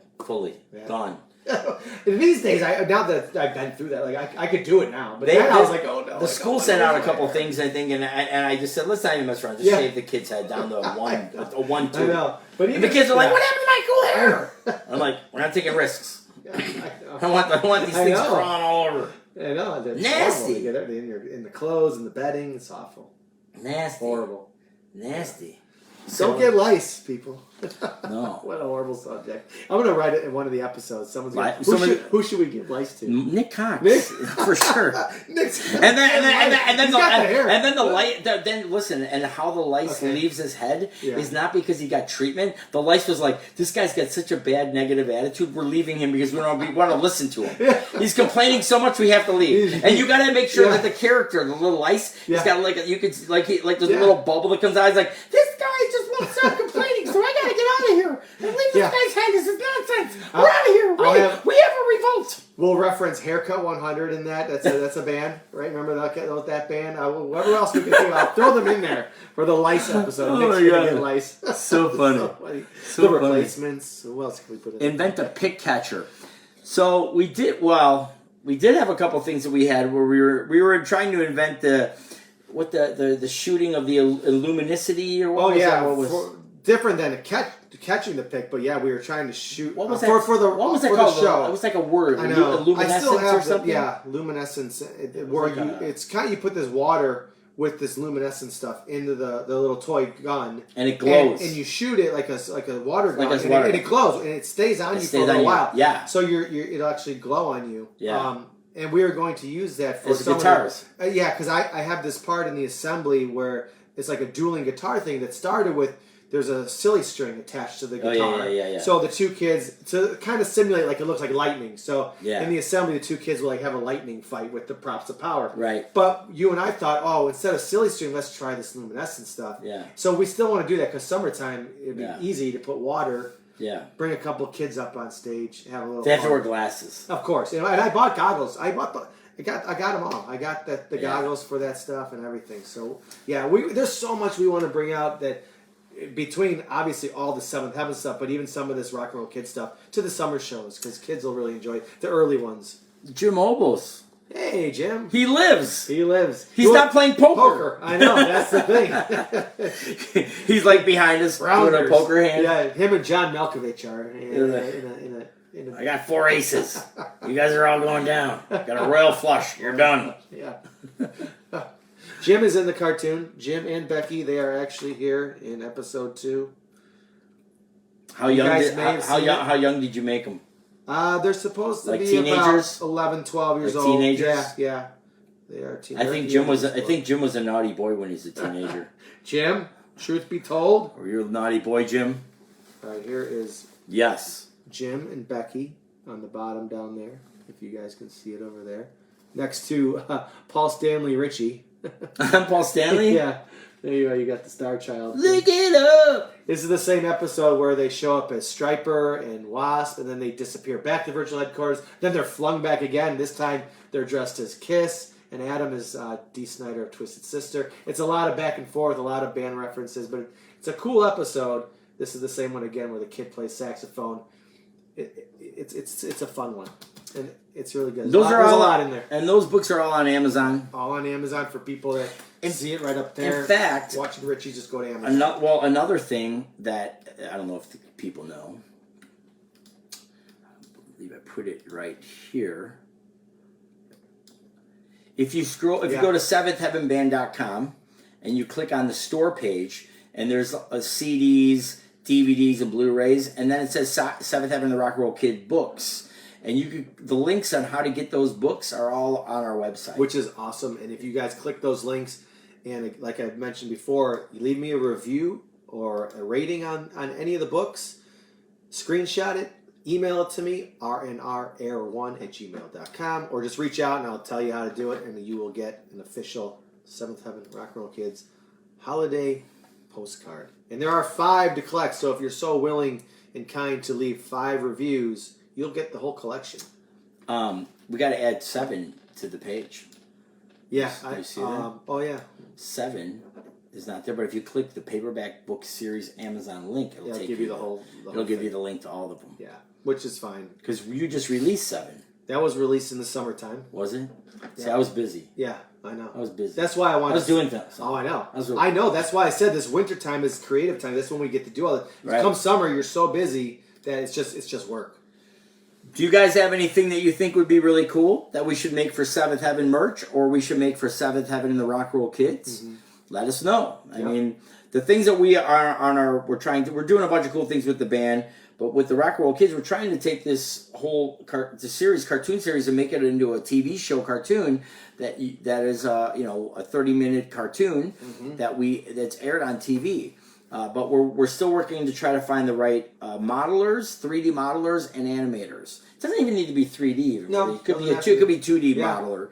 We did meet the one guy. We met Duff, and we met a few people. The guy at the party that we played. That was Duff. Yep. And we still got to meet with him. Yeah. So we've got a few people to have meetings with and see if we could bring these to life. You know? Yeah, and we'll get there. We just got to for sure. Away. And it helps a lot for you guys. Again, thank you so much for helping out, and buying the books, reviewing the books, sharing the stories. And a lot of people, as we've shown, are actually in these books. The more and more you hang around with Seventh Heaven, and become part of this family. You might be in the book. End up in the book. You're in the book. Yeah. So, and Mary's going to be in one of the episodes correcting his Spanish. Yeah, correcting Spanish, and then with Chicago Bears gear on. Yeah. People don't know that you're a big Bears fan. You were a big Walter Payton fan. My God. Walter Payton was a huge inspiration. So I put tons and tons of little Easter eggs in every single book, whether they're a Seventh Heaven Easter egg or it's a rock and roll Easter egg. But in episode 5, there's a big football game that takes place in this episode. And at the end of the book, I'm not going to give away the story, but there's a picture of all the rock and roll kids wearing a football jersey, and they all have a number on. And the number that Richie was designated was 34. Because I know how much Walter Payton means to him. So he was given number 34. And you didn't even know that was in there. But if you saw that, that's why it's there. Dino, Walter Payton, Michael Jordan, Michael Jackson, and Steve Jobs, and I'd almost even say maybe Richard Branson. Those guys always inspired me because they were focused and driven to accomplish what they wanted to accomplish, and I always was drawn to that personality trait or work ethic. I would say maybe And Walter Payton, I mean, before I would play, I played on an undefeated football team as a halfback. I was a running back, and I would watch highlight reels of Walter Payton before I'd go play to get in the mindset.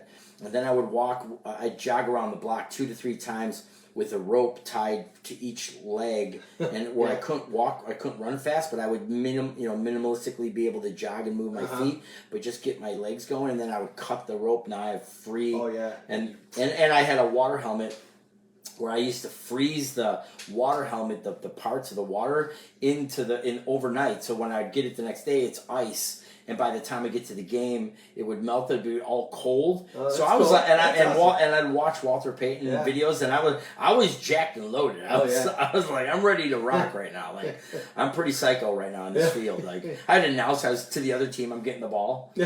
I'm getting the ball, just letting you know, coming. Yeah. And they're like, what? Did that guy just say he's getting the ball? Yes. I was extremely arrogant and cocky on baseball and football. That's awesome. And even soccer. Yeah, but Walter Payton was a huge inspiration. What a great, and I live 1 mile from where his house was. Yeah, we went past it a few times. You and I drive by it all the time going to shows. Yeah, and 34 Mud Hank, and I'm like, there's Walter Payton's house. That he lived in. I was with Mark recently, and we were discussing a cool Walter Payton story. How good of a football player he was. That in 1984, the year before they won the Super Bowl. Whoever was their quarterback, it wasn't Jim McMahon at that time, or he was injured or something because he wasn't in, so they had a backup. But Mike Ditka didn't even want the backup to play, so instead of getting the backup to the backup, he put Walter Payton in, who threw a touchdown pass. Yeah, I actually remember that. I'm going to blow your mind. I'm going to blow your mind. The 85 Bears. Yeah. The 85 Bears go to the Super Bowl. Mm-hmm. My dad was a season ticket holder, and he got tickets to go to the Super Bowl. And it was supposed to be, we're going down to the Super Bowl. I chose not to go to the Super Bowl when I had free tickets to go because it was our first Seventh Heaven band practice. And I said... Talk about being like torn though. And I know. I said, if I'm going to make a commitment to do this band, I'm not going, I'm not leaving. I'm staying here. We're practicing. I'm starting Seventh Heaven. That's awesome. And I started Seventh Heaven pretty much the day that they were playing in the Super Bowl. Wow. And through the years, I mean... Tony DiGiulio, myself, Mike Mouche, and Mark Kennett, we've been the guys that are really heavily into sports. Right. All the other band members generally could care less. Right. Like Adam doesn't even know what football even is. Read about it. Adam doesn't You'll even know. see exactly what he's talking about. Yeah, no, he doesn't even know. But Mark and I would be like, see the game, Yeah. And we're much more into sports than the other guys, but. Yeah, sports are... Seventh Heaven to me, I see sports as, there's a synergy between sports and music. The team camaraderie. There's it's the same kind of thing. We get into an environment, no one knows who we are. We're in a new town, and our job here is to entertain these people, and we're on the same team, and we have not earned the respect yet, and we have to earn the respect. Yeah. And there's something very appealing to us in the band to do that. We like going into other environments where no one knows who we are. Oh yeah, it's we're ready to rock, man. And while we don't think that we're the greatest band in the world, we are confident that we can have you have a good time and we can entertain you. Yeah, that's where we're at. We're confident that we can have fun with you. That's a good way to put it. It's not like we're the greatest band in the world. We don't think that. Nobody in the band thinks that. But we definitely have the confidence to go and entertain people and have fun with people and make new friends and make new memories together. Yeah, and it keeps growing. And then sports is like it's a workout. This whole show's a workout to me. It is. It's a game. It is. It's a game. Want some picks? I'd love some picks. Want some candy canes? Want some candy canes? Let's see here. Anything else? No, let's see. Gotta be the 85. Yes, that's true. Frankie was he was a Walter Payton fan. Frankie's mom says he was a Walter Payton fan. Yeah, see, that's awesome. There's Chris. Do you know Chris is... Pam, next football game, the next jersey that they wear, I'm going to put a number for Frankie. Do you know Chris is an airline pilot? She flies big planes. Awesome. That's everywhere. cool. I've always wanted to get on the plane. I always like peek in the cockpit to see if she's flying. I'm like, okay, I feel safe. Yeah. I always want to size up the pilot when I get on a plane. Everything good, bro? Yeah. You good? Happy today? I know, right? Not fighting with the wife or anything? Yeah, We're well, good? yeah. We're all happy. That's how I feel with the dentist. You want a Pop-Tart? Anything? Slurpee? I know. I always want to make sure everyone's happy. Yeah. You all happy? The dentist. Who else do you want to make sure? The surgeon. The cook. Whoever's cooking your food. Yeah. We eat out a lot of that. You're not mad at anybody, are you? Because otherwise we'll go somewhere else. Yeah. Screw table 7. I don't even like those guys. I know. Yeah, We used to worry all the time. We won't get into the details of the story sometimes, but Mike Mouche and his drive-through. Oh my gosh. He used to give the drive-through people. I've heard. He was so mad if his fries were not hot. Now imagine. I said more fries. Now the drive-through person is probably going to be like, "Well, forget this guy." He went to Burger King once and opened the window, and he whipped the bag in. I said hot fries, fresh fries, and I went. You realize the laws of probability of spit being in your next fries is extremely high, right? Pretty high. I go. And they looked at me. I'm like, I'm cool. We're good. We're good. No more food from you today. I know. We're and good. He's super polite at the drive-thrus. I'm very polite. Every time you're polite everywhere. I'm polite. I tip well. I'm a nice guy. I'm respectful. I'm grateful for people. Mm-hmm. I mean, I don't just print it on a pic. I live it. I know. You have to. I think I even have it on a patch. Yeah. I even have it on I know. a patch. I love that patch. It's great. No, you have to. You have to say what you mean what you say. Walter Payton did a meet and greet at Tower Records I worked at. He autographed Frankie's football. Nice. Oh, that's awesome. Yeah. Frankie always has drumsticks in his hand. I know. Then you go to a wedding. There's a wedding going on, and they're giving their vows, and Frankie's in the pew. Yep. With his stick in a practice pad. When we were on the cruise last year, Bliss and I, we went out with Frankie and with Selena, and even on the little bus driving to the little ocean spot, he had his little drum pad. Yeah. And he was drumming on the little bus. Yeah. There was like 9 people and it's going, driving down the hills. In some island, wherever we were, St. Thomas or something. Yeah. Little, and he's...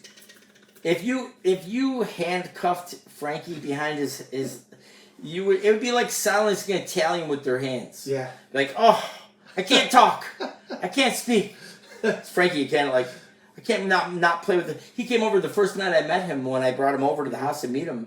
He's here with sticks. He's just there. And I was just sitting there going, you don't have to play drums right now. We're just here to talk. It's like, yeah, When can we start? When's the first show? What are we doing? I'm like, wow, this guy's ready to go. And I was laughing because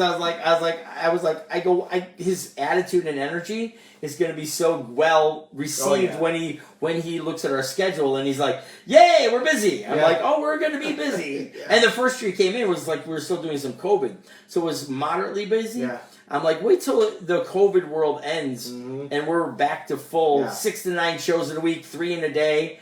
He a trooper. He was for sure. He's always has such a positive energy. Yeah. So Pam, thanks for making Frankie such a great kid. Thanks, Pam. What a great guy. Great. Yeah. Always happy. Nice kid. That's why on the Rocco Kid postcards, you have the red hat. Nick has the green hat. Grinch. And Frankie, wanting to make sure everybody's happy, has the red and green, both colors, earmuffs. He's got to represent both you guys. That's all. Doesn't want any problems with anybody. Yeah. He's got his hair. Got his hair. It's coming down on the side a little. So funny. Yeah, he's Adam with his Hanukkah hat. The other side of these postcards people didn't see, but it's really cool. You get them, it says that it's actually coming from virtual headquarters. Oh, I didn't even catch that. Carpentersville. Yeah. It's a secret. Secret spot in Carpentersville, or virtual headquarters. What is it, Walmart? That's my studio. Is it? Is it really? Yeah. I didn't know that. Yeah. Really? You gotta come over to... I'm always at your studio. I know. Right. Well, my studio's like a quarter of your size, but we can fit nice and close. When we write a record, I usually write like 50 to 100 songs for the record, and Roy gets to hear all the music, and he's like, yeah. And I give you a copy of them. Oh yeah, I in one of my books, Legend of a Bear Band, I made a little ad that's on YouTube, and I used one of your snippets that you sent me. I think it was when you were recording Synergy. Oh yeah. And I had a bunch of these little bad snippets that you sent. Now, if you play it, you might know what song it was. It's like that. No, I can't even do the riff. I'll pull it up, and you'll know what it is. But it's fun to be able to. There's so many songs. I was like, yeah, you know, and it's crazy because that record, it had such a short life to it. So a lot of people don't even know of those songs. But I didn't use the songs from those. But if you go to, I have a feeling I know it. I have a feeling I know what you grabbed towards. It's more of it's not any of these songs. Oh, it's not. It's not. Oh, so it's a song I wrote from this session. Yes. And so when you were writing that, when I was writing that, and I was sending you some of my own ideas as well. I have it. Hold on. Yeah. So like it's a shame that the people in the video can't see my screen because there. like I have when we write songs. I mean, I write so many songs that you could hear. And again, thanks for everybody hanging around with us because we are just chatting away. We're just shooting. This was meant to be a little 45-minute, talk about this. We're just we won't stop talking. It's just so it'd be under songs. 2013, 2014 songs backup. So it'd be here it is though.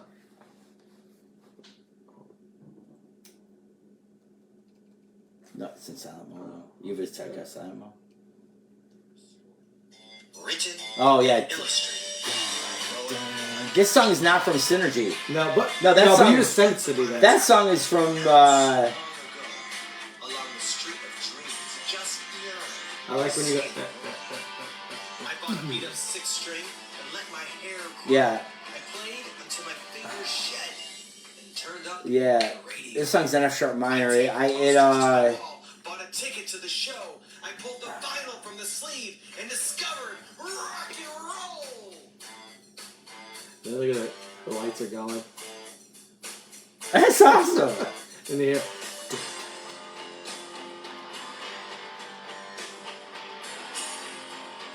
Yeah. 1, 2, 3. I love that. I was like, yeah. I want people to get that book and get excited when they hear that. Yeah, that's those. I mean, that whole genre. I want to think what year that was that I wrote that. 2002. Could have been 2001. But you sent it to me probably during Synergy, so that would have been 2009. Do you know that a little fun fact? Do you know that we released 1,000 songs for Sabbath Heaven? That I have over 5,000 songs.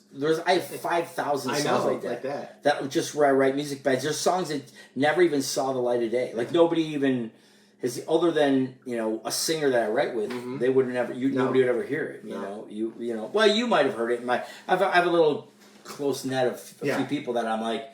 All the Skill Time Soccer stuff. My buddy Tony Keys teaches Skill Time Soccer. Yep. All those workout videos are all my backing tracks that were songs for Sabbath Heaven. Mm-hmm. A lot of people would not know that. I want you guys to build a cardio by Kenneth's. And I want all workout music and him just doing his stirring it up and his jumping.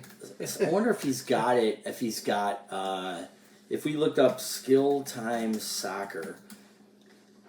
I wonder if he's got it up there. If he's got. Looking at I hear things. Yeah, is this Skill Time? Is this? I don't know if this is. Counting the right guy. Mary good. Counting the Days was a great song. I'm trying to see if I'm about. Ironically, that look at Matt's asking you right there. Some of the old stuff like "You Lied" and "Separated," both great, and then we talked. Counting the Days was an awesome. So I love when you did that. Was on. That was also on. Pop Media? Was that on Pop Media? I think Counting the Days. That was a good tune. No, Counting the Days is on Synergy. It's on Synergy? With Andrew and Anthony Federer. Okay, it is. So Skill Time Soccer. I wonder. I'm sure. I mean, you would know, but I'm pretty sure. Oh, you're talking about Counting the Days? Counting the Days, I think, is... No. I it's in D minor. Anthony Federer. Watch. I know. Watch. What else? You sure it's on Synergy? Positive. Music. Go to Synergy. I feel like Counting the days. Counting the days. So what am I thinking of? What song? I can remix so much of this stuff better with this new stuff I got. Know, but these were so fun, man. I've been to sessions with you on these. I loved them. And every once in a while, you know, it's a great just song. like the rock, I sing some of my own. Do you know the song Pages? I know. The chorus in Pages. Anthony, myself, Tony DiGiulio, my buddy Jeff Vincent. We had wrote this chorus in Pages. But you know what? The chorus is phenomenal. But also Anthony did a great job with his phrasing. Yeah. This song, I love it. Like he took it to his own. Yeah. This song was supposed to be written. This song was supposed to be in E major, up on the whole step. And Anthony was putting up a fight wanting it in D major. We were like, it sounded better in E. We left it, and this is in D major. This is a great chorus. And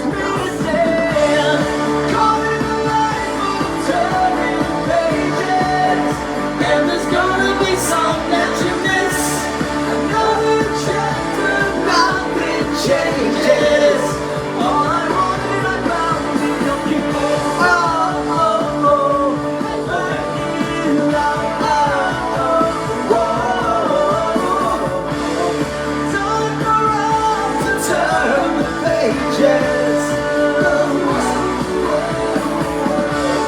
Yeah, I gotta go back and remix that. I mean, you know what's so funny, Roy? Is over the years of writing songs, you know? Like, when I would, in the moment of writing a record, you know, I get so into the song, you know? From writing the music and the beds and then giving those to the singers and then getting the feedback of what they're coming up with off of what I have. And usually when I write a song, I have it all in my head of how I hear everything, but I only give them just the music without my melody to see if they write something better. And I would say probably 60-70% of the time they write something better than I do. You know, they have something more creative that I didn't see it from that angle. And especially Adam's. Adam is such a great writer and lyricist, and how he phrases his works. And Adam. What makes Adam really good, and a lot of people oversee, is not just how good he is as a writer lyrically and melodically, but he's very good with rhythm. Most people completely. He's a drummer. I think there's a part of we both, and even Tony DiGiulio. We were always into R&B, and all three of us are into R&B music. So you would get that the way you'd rhyme the rhythms. Even Keith Simple is a drummer, so he would have it too. But really, much more Adam and Tony. They understand rhythm sometimes is just as important as melody. So rhythm can have a hook in itself, and so it's something about that, and you get to hear these songs. And I'm the first one to kind of hear it coming to life. From the creative process of it being nothing to now a lyric and a melody and a track and the vocals, the harmonies, and then I hear it melded in a mix, and I'll get teary eyed because I'm like, it's there. I can feel it. I know it's where it needs to be. I feel good enough that I did the best job I could do as a producer with what I was given and what I have and my skill set. I mean, you know, I'm not the greatest. But I get the job done, and then you get to hear that, and you put that out for the world to hear and see, and then you get to see the feedback from it.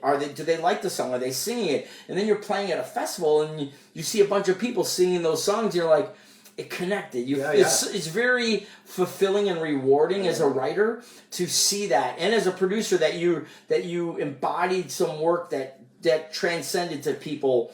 Enough that they connected to it too, and I still to this day I like, and as a producer and equipment and the technology keeps improving, and my skill sets keep improving.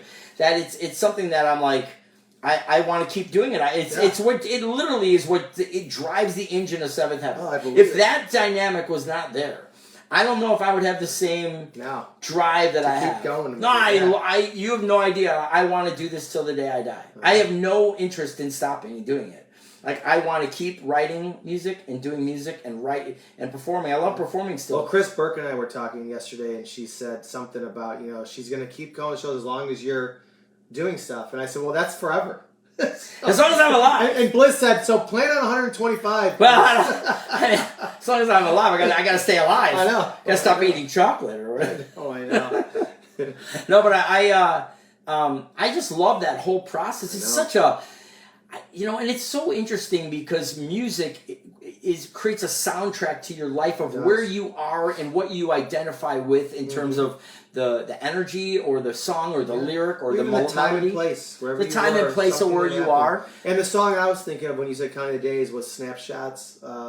It's from Pop Media though. I can't think of the Snapshots in Time. Yeah. So that's I really like that song. So I always did. It was a real melodic rock song. I wrote that song with Tony because I said to Tony, I want to have a song where it means what it is. Yeah. In fact, Melissa, that I wrote with me on a bunch of songs, Melissa came up with the name Faces, Time, Places. Yeah. And Snapshots in Time are in the same ecosystem where you take this moment and you freeze it.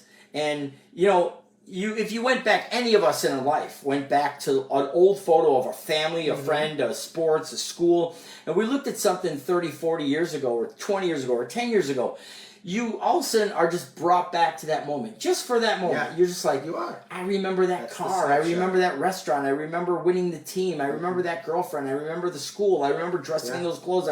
You create these moments, and music is a vehicle for that too. Besides just a photo, music does that too. Yeah. Everybody has a song. We broke up, that was our love song. That's what we got married to. That's what when I broke up and I was divorced, that's what I got. That's my kid was born, and when I made team, won the team. I mean, look at a sports stadium. We Will Rock You. The whole entire arena. Yeah. I mean, Queen wrote something that you go any stadium in the world, and they're like, we will rock you. I mean, that's a reach, man. And Jack White, bum bum bum bum bum bum. Oh yeah, it's everywhere too. Now you hear it everywhere. Seven Nation Army. It's constant. I see the school of rock kids learning it. The school rock the kids. They like to learn that little riff. That's awesome. But look, think about like Led Zeppelin. Think about how many guitar riffs this guy Jimmy Page wrote. Unreal. And he's written more memorable guitar riffs than most people have ever written, and music does that.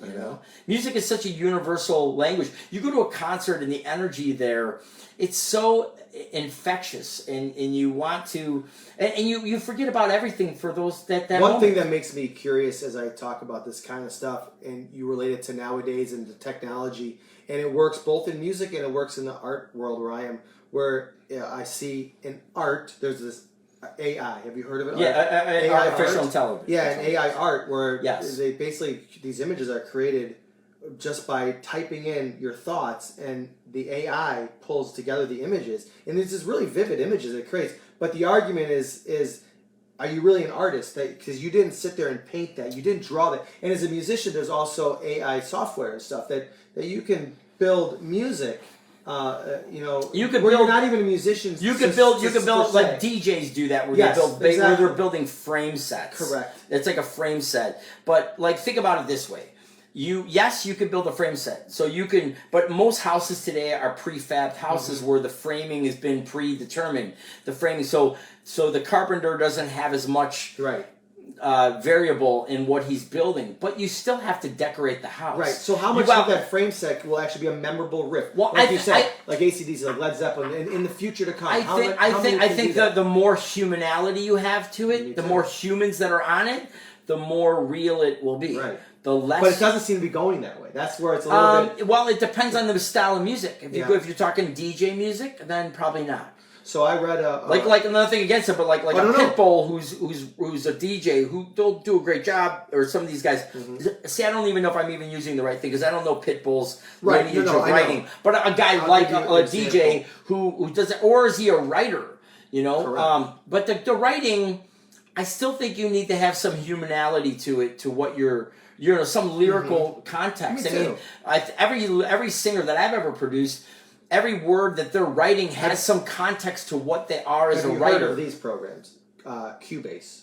Yes, that's been around for years. Ableton Live, yes, it's a repeater. No, I don't. Well, these are things that people are using a lot of in some of this DJ stuff, synthwave stuff like that, and they're making so people that maybe aren't even as well versed as a musician like you, but they're able to do these musical things. So they're patternized basing machines, which will say we'll build the chords from these chords, but music is that. If you broke down to go to the Beatles, they're very similar to that, although. The Beatles. I mean, like people underestimate how well of a writer they were. The McCartney and Lennon were. I think that has a lot to do with McCartney growing up in the church and hearing intervals and changes that you heard in hymns. Yeah. And he would transcend these unique chordal hymns into the Beatles' music. There's a writer, I forgot his name, a producer. I'm drawing a blank on him. He did Backstreet Boys, Britney Spears. He's out of Sweden. Max Martin, out of Sweden. And Sweden, in music theory, you would have, like, say, let's take an example of E minor. In E minor, the scale is relative major G major, so G, A, B, C, D, E, F sharp, G. Okay. And you would use in the relative minor 6 down, so E, F sharp, G, A, B, C, D, E, and that would be your E minor. And in that scalular aspect of knowing that scale and key, when you would build a chordal around that key, you would in the B you would be a B minor, right? In Sweden, the band Heat does it in the song that we have that we did Mannequin Show, okay. And they do it in Britney Spears too. They go to E minor, but then they go to B major, and they major that B, which there is no B major in E minor. The B major would mean that there's a D sharp, and the D sharp to B minor or B major, it would be a D, a B minor. So, but that's why if you listen to Mannequin Show, Time to Believe, same with Britney Spears, that melody is the same because it's used in Sweden. Mm-hmm. So ABBA did it a lot. Yeah. Max Martin did a lot. It's centric to Sweden, and then you have stuff out of India who uses quarter notes, and you have things out of Japan, and then you've got American popular rock culture. Then you've got the British who like to use 2 chords, and they'll use a 1, a 2, then a 4, 5. I like hearing this because I could, as someone listening to what you're saying, and explain to me, it's a cool evolution of how music has changed and how different regions can do what they do with the sounds that they're using and the chords they're using. When you said the Beatles, and I think the people that preceded the Beatles, some of those writers, you can hear versions of, let's say, Jailhouse Rock that Elvis made popular, but other artists sang that song before him, and even what's Chuck Berry's one that you guys do a lot of. Go Johnny Go, Johnny Go. Yeah. So that whole melody in the song Go Johnny Go has been used in other songs because the same writers. That's how they wrote those songs in the 50s. And I think when the Beatles became popularized, it changed. They brought, like you said, something different. Whether it was that he saw and he heard in the church or whatever, but they started to expand upon what was there. And that's what I hear when you're saying with all these different. And I'll tell you something interesting. It was one of. When we started Seventh Heaven, we dreamed about getting a record deal and going all the way. Mm-hmm. Through the process of that, I read a book, Moses Avalon, Confessions of a Record Producer, and where the record label would take 66% of your money, and you would have no control of the expenditures you had. And I thought, I don't really know if I want to do that. And it wasn't about the money as much as it was about the control. I was like, yeah, but Tony and I, when we were writing, most of what's on Jukebox, we were influenced by heavy metal, progressive metal, pop music, country music, rock music, dance music, industrial music. We were influenced by even a lot of R&B. You'd be surprised on how much R&B has really influenced Tony Ian Adams' writing. Yeah, or you can hear it in some of the songs. For sure. I know it. I mean, you just listen to Adams scatting away his rhythms. Oh, yeah. Those are, that's not common. You have to, you got to think rhythmatically. And that comes from R&B. But most people, and that's why I always have R&B. I touch R&B in every medley. There's always, sometimes it's Michael Jackson or something, right? Or Commodores, or Earth, Wind and Fire. I because R&B is very important, at least to me. Yeah, to be in our lineage. I love Cool in the Gang. I put Fresh in the new medley. Oh, did you? Because Adam can sell that well, that rhythm. Yeah. The conversation, dun, dun, dun, dun, going down, dun, dun, dun, people, dun, dun, dun, dun, dun, dun, rhythm. Yeah, it's so critical. It is. And So I mean, when you say that, I hear a Cool Gang. Of course, I hear Lionel Richie right now. I love with the Commodores. I hear it as you say. But I mean, I like Teddy. You know Teddy Riley, who did Michael Jackson's Dangerous record. Dallas Austin, who did TLC, which is why we play No Scrubs, and Jimmy Jam and Terry Lewis that did Janet Jackson. Those guys were major influences to me. And those guys which created were part of Prince and his whole thing. Well, the whole Minnesota. Do you know our old song Rhythm Man? No, I don't know it. Totally. Yeah, coming from an art that if Dallas Austin wasn't alive and didn't do TLC, I would have never wrote Rhythm Man. Okay. Like they completely the loop. He's Teddy Riley, like that guy, and even I got into Dennis. Is it Dennis Chambers? I want to say he's the drummer. I think that's who it was. He's a jazz drummer. Okay. I'm not a drummer. Yeah. And I worked at Guitar Center, and he came in for a clinic, and that's how I met the bass player Bon Jovi. Okay. Because I picked up Alec from Bon Jovi and hung out with Alec, and that's how I got him Alec for Bon Jovi to manage Seventh Heaven with JY from Styx. In fact, Alec just passed. Yeah. That sucks. I was in Guitar Center in the thing, and I was known for doing sampling. And a lot of the guys that were on B96. They were starting to get into that. And I really knew sampling really well. I was one of the guys in Chicago that knew looping and sampling really well. And I would edit. That's where all those thousands of discs were. Those were all samples. And I make these really cool loops. Well, Dennis Chambers comes in and he's just living there talking to me. And I didn't know who he was. And he's like, explain to me this. And I'm building a whole song around with him sitting right next to me. He's like, and then later I go, that was Dennis Chambers I was hanging out with? I didn't even know that. And then I watched this guy do a clinic, and I was like, listen to the way he plays a beat. And then he leaves the rhythm and comes back to the one. And R&B does that better than any other music. Soul and R&B. Yeah. You know, you could almost say hip-hop loops, but they're borrowing a lot of samples. Hip-hop and rap are really borrowing from R&B and soul. Yeah. And it's these soul drummers that know... and you're like, wait a minute, he left the beat for but he's back on. He's back on, right. And it's that. And that is where that rhythm comes. If you're dancing to something like that, that's where you can feel it. I will show you what I'm referring to. Okay. So I hope everybody can hear this really well too, and there's no static. I know we had a little bit of that earlier.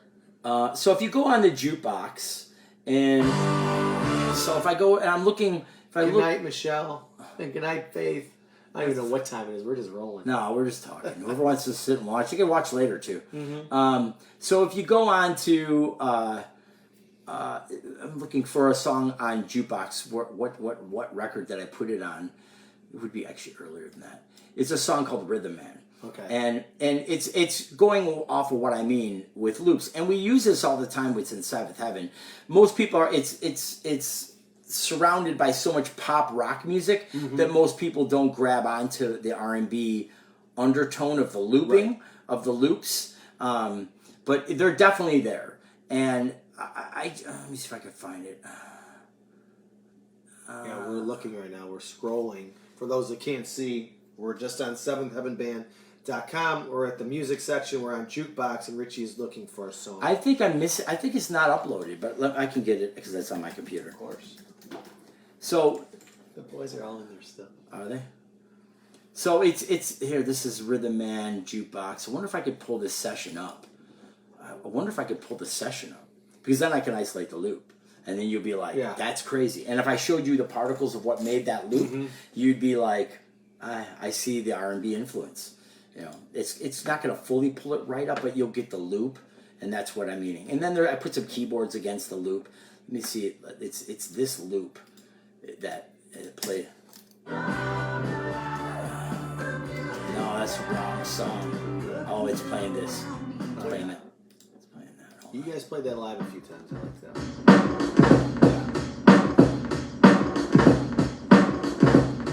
It's that loop. With,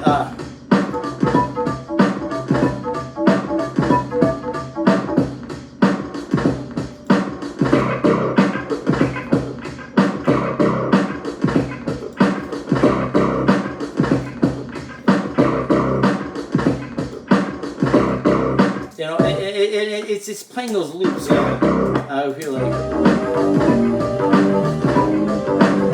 if you only heard this without the guitars, without the vocal, Yeah. you would think this.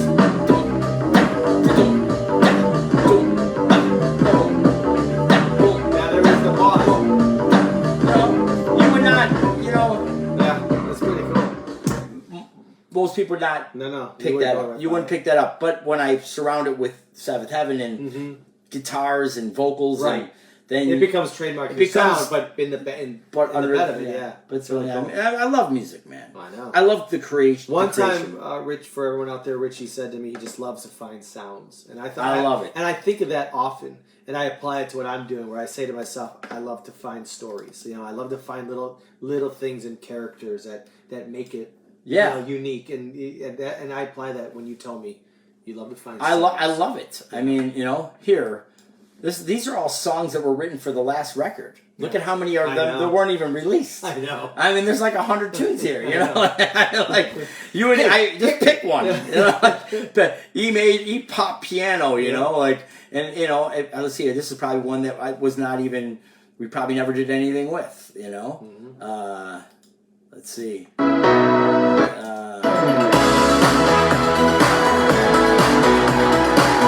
This song never got used. This is just a song that's waiting for music,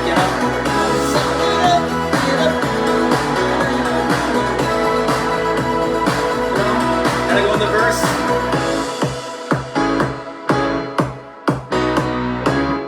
This would be both that kick drum going. Yeah, I mean, this is a song we never wrote it. I could give it to Adam and be like, let's write this song, and I couldn't see this on my melody. See, I actually sung it. So I have this song actually already written. I just don't have lyrics to it. I have some lyrics, and then I just give it to Adam. I go, this is where I'm thinking where it should be. This is something. And he's amazing because he knows where you're going, and he's really good at catering to that. Yeah, right. Building his own stuff. Right. So this is a tune, and I got hundreds. I wrote 100 of these for the last record, and we only used 10, 15. I don't know, whatever we released. Great beat. Yep. So I could literally just do a whole show on just songs. I know. and I have over 5,000 of what I just played. I know. That are just music that I've written that is and if it wasn't for that, I would not have the same drive and ambition to do Seventh Heaven as I do. And I love what I do. What we do with the band. I love the band. Yeah. I love the guys. I love doing it. It's the original music and the creation of music and writing original songs. That's what drives me. Going, yeah. We've been even debating on, and I keep going back and forth. I keep debating on taking in the non-summer months, going that we take one show every month and we play at one club, and that whole show is original show with maybe a medley at the end of it. It's all originals and a medley. I know. I say stop debating and just do it. Maybe I'm debating on that, but. Hurt. I love. And like here, it's crazy. Let's see. I bet you there's probably like a couple of rock tunes on here that are really hot, rock. Let me see. There's one or two of them that were like what I wrote, and then people hear that like, yes, write more of that. And I'm like, yeah, but it's got to be in the context of stuff. That's why we did Monster with Nick. Sure. I said to Adam, I go, we should do a heavy tune with him. Yeah, but it would be really cool the way Kiss did solo albums. You guys could do. You could release 3 albums at a time. Or like Richard Marx just did a great album where he's got 20 songs. 5 songs are pop songs, 5 are country, 5 are rock, and 5 are ballads. You guys could do that same thing. This is actually how I wrote Monster. This is actually funny that this is the first.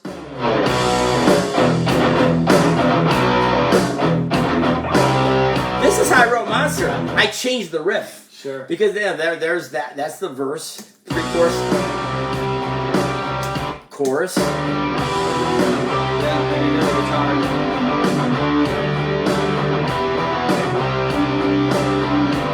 how I wrote Monster. And then, I was just a loop, and then I give that to Frankie. He puts live drums on it. Adam changes up some of the things I do. Nick comes in. We then put Adam and Nick and I. We put our vocals on, and then I put a whole guitars. In fact.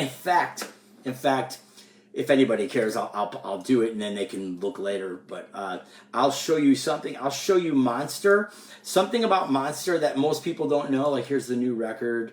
If I go to Monster and I play you, the Monster actually is really 3 tunes. Like, there's a really wacky spiritual thing going on, and then there's an orchestratal thing like with orchestra, and then there's the spiritual thing is chanting and choirs and really weird samples. I'm going to show you, and then there's the rock guitar, and then they're all the rock. But if you looked at this session here, look at how many. Oh yeah, loaded up. That's a couple hundred tracks. You know, it's too bad people can't see this. I know. I was gonna try. I went to grab my phone and move it to it, but there. But they you know, see us. They see our moves. So if I.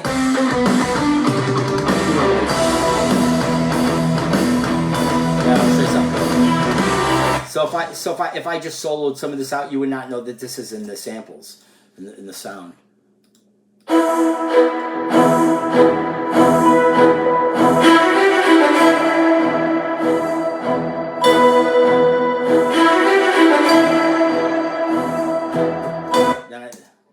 This sound actually blew my speakers. This was.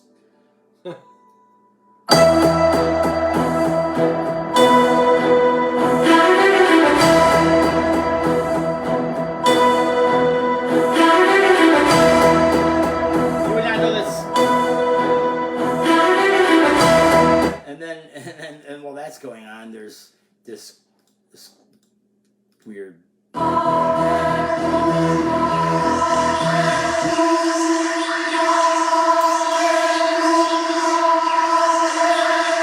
You would know. Little whispers in there. Oh, it's really creepy. It is. It's great. But I was like, it creates like the atmosphere. Listen. Yeah, the whole ambience of the song.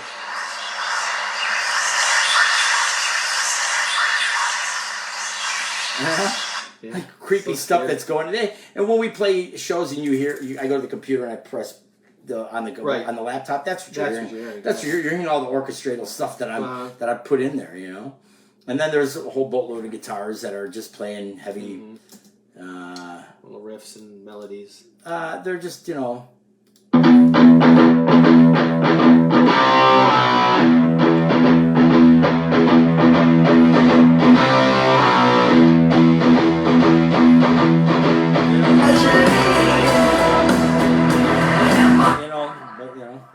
So next album's gonna be great. I love it, man. I love writing records, man. I love writing songs. I love doing it. I slave in the studio, you know.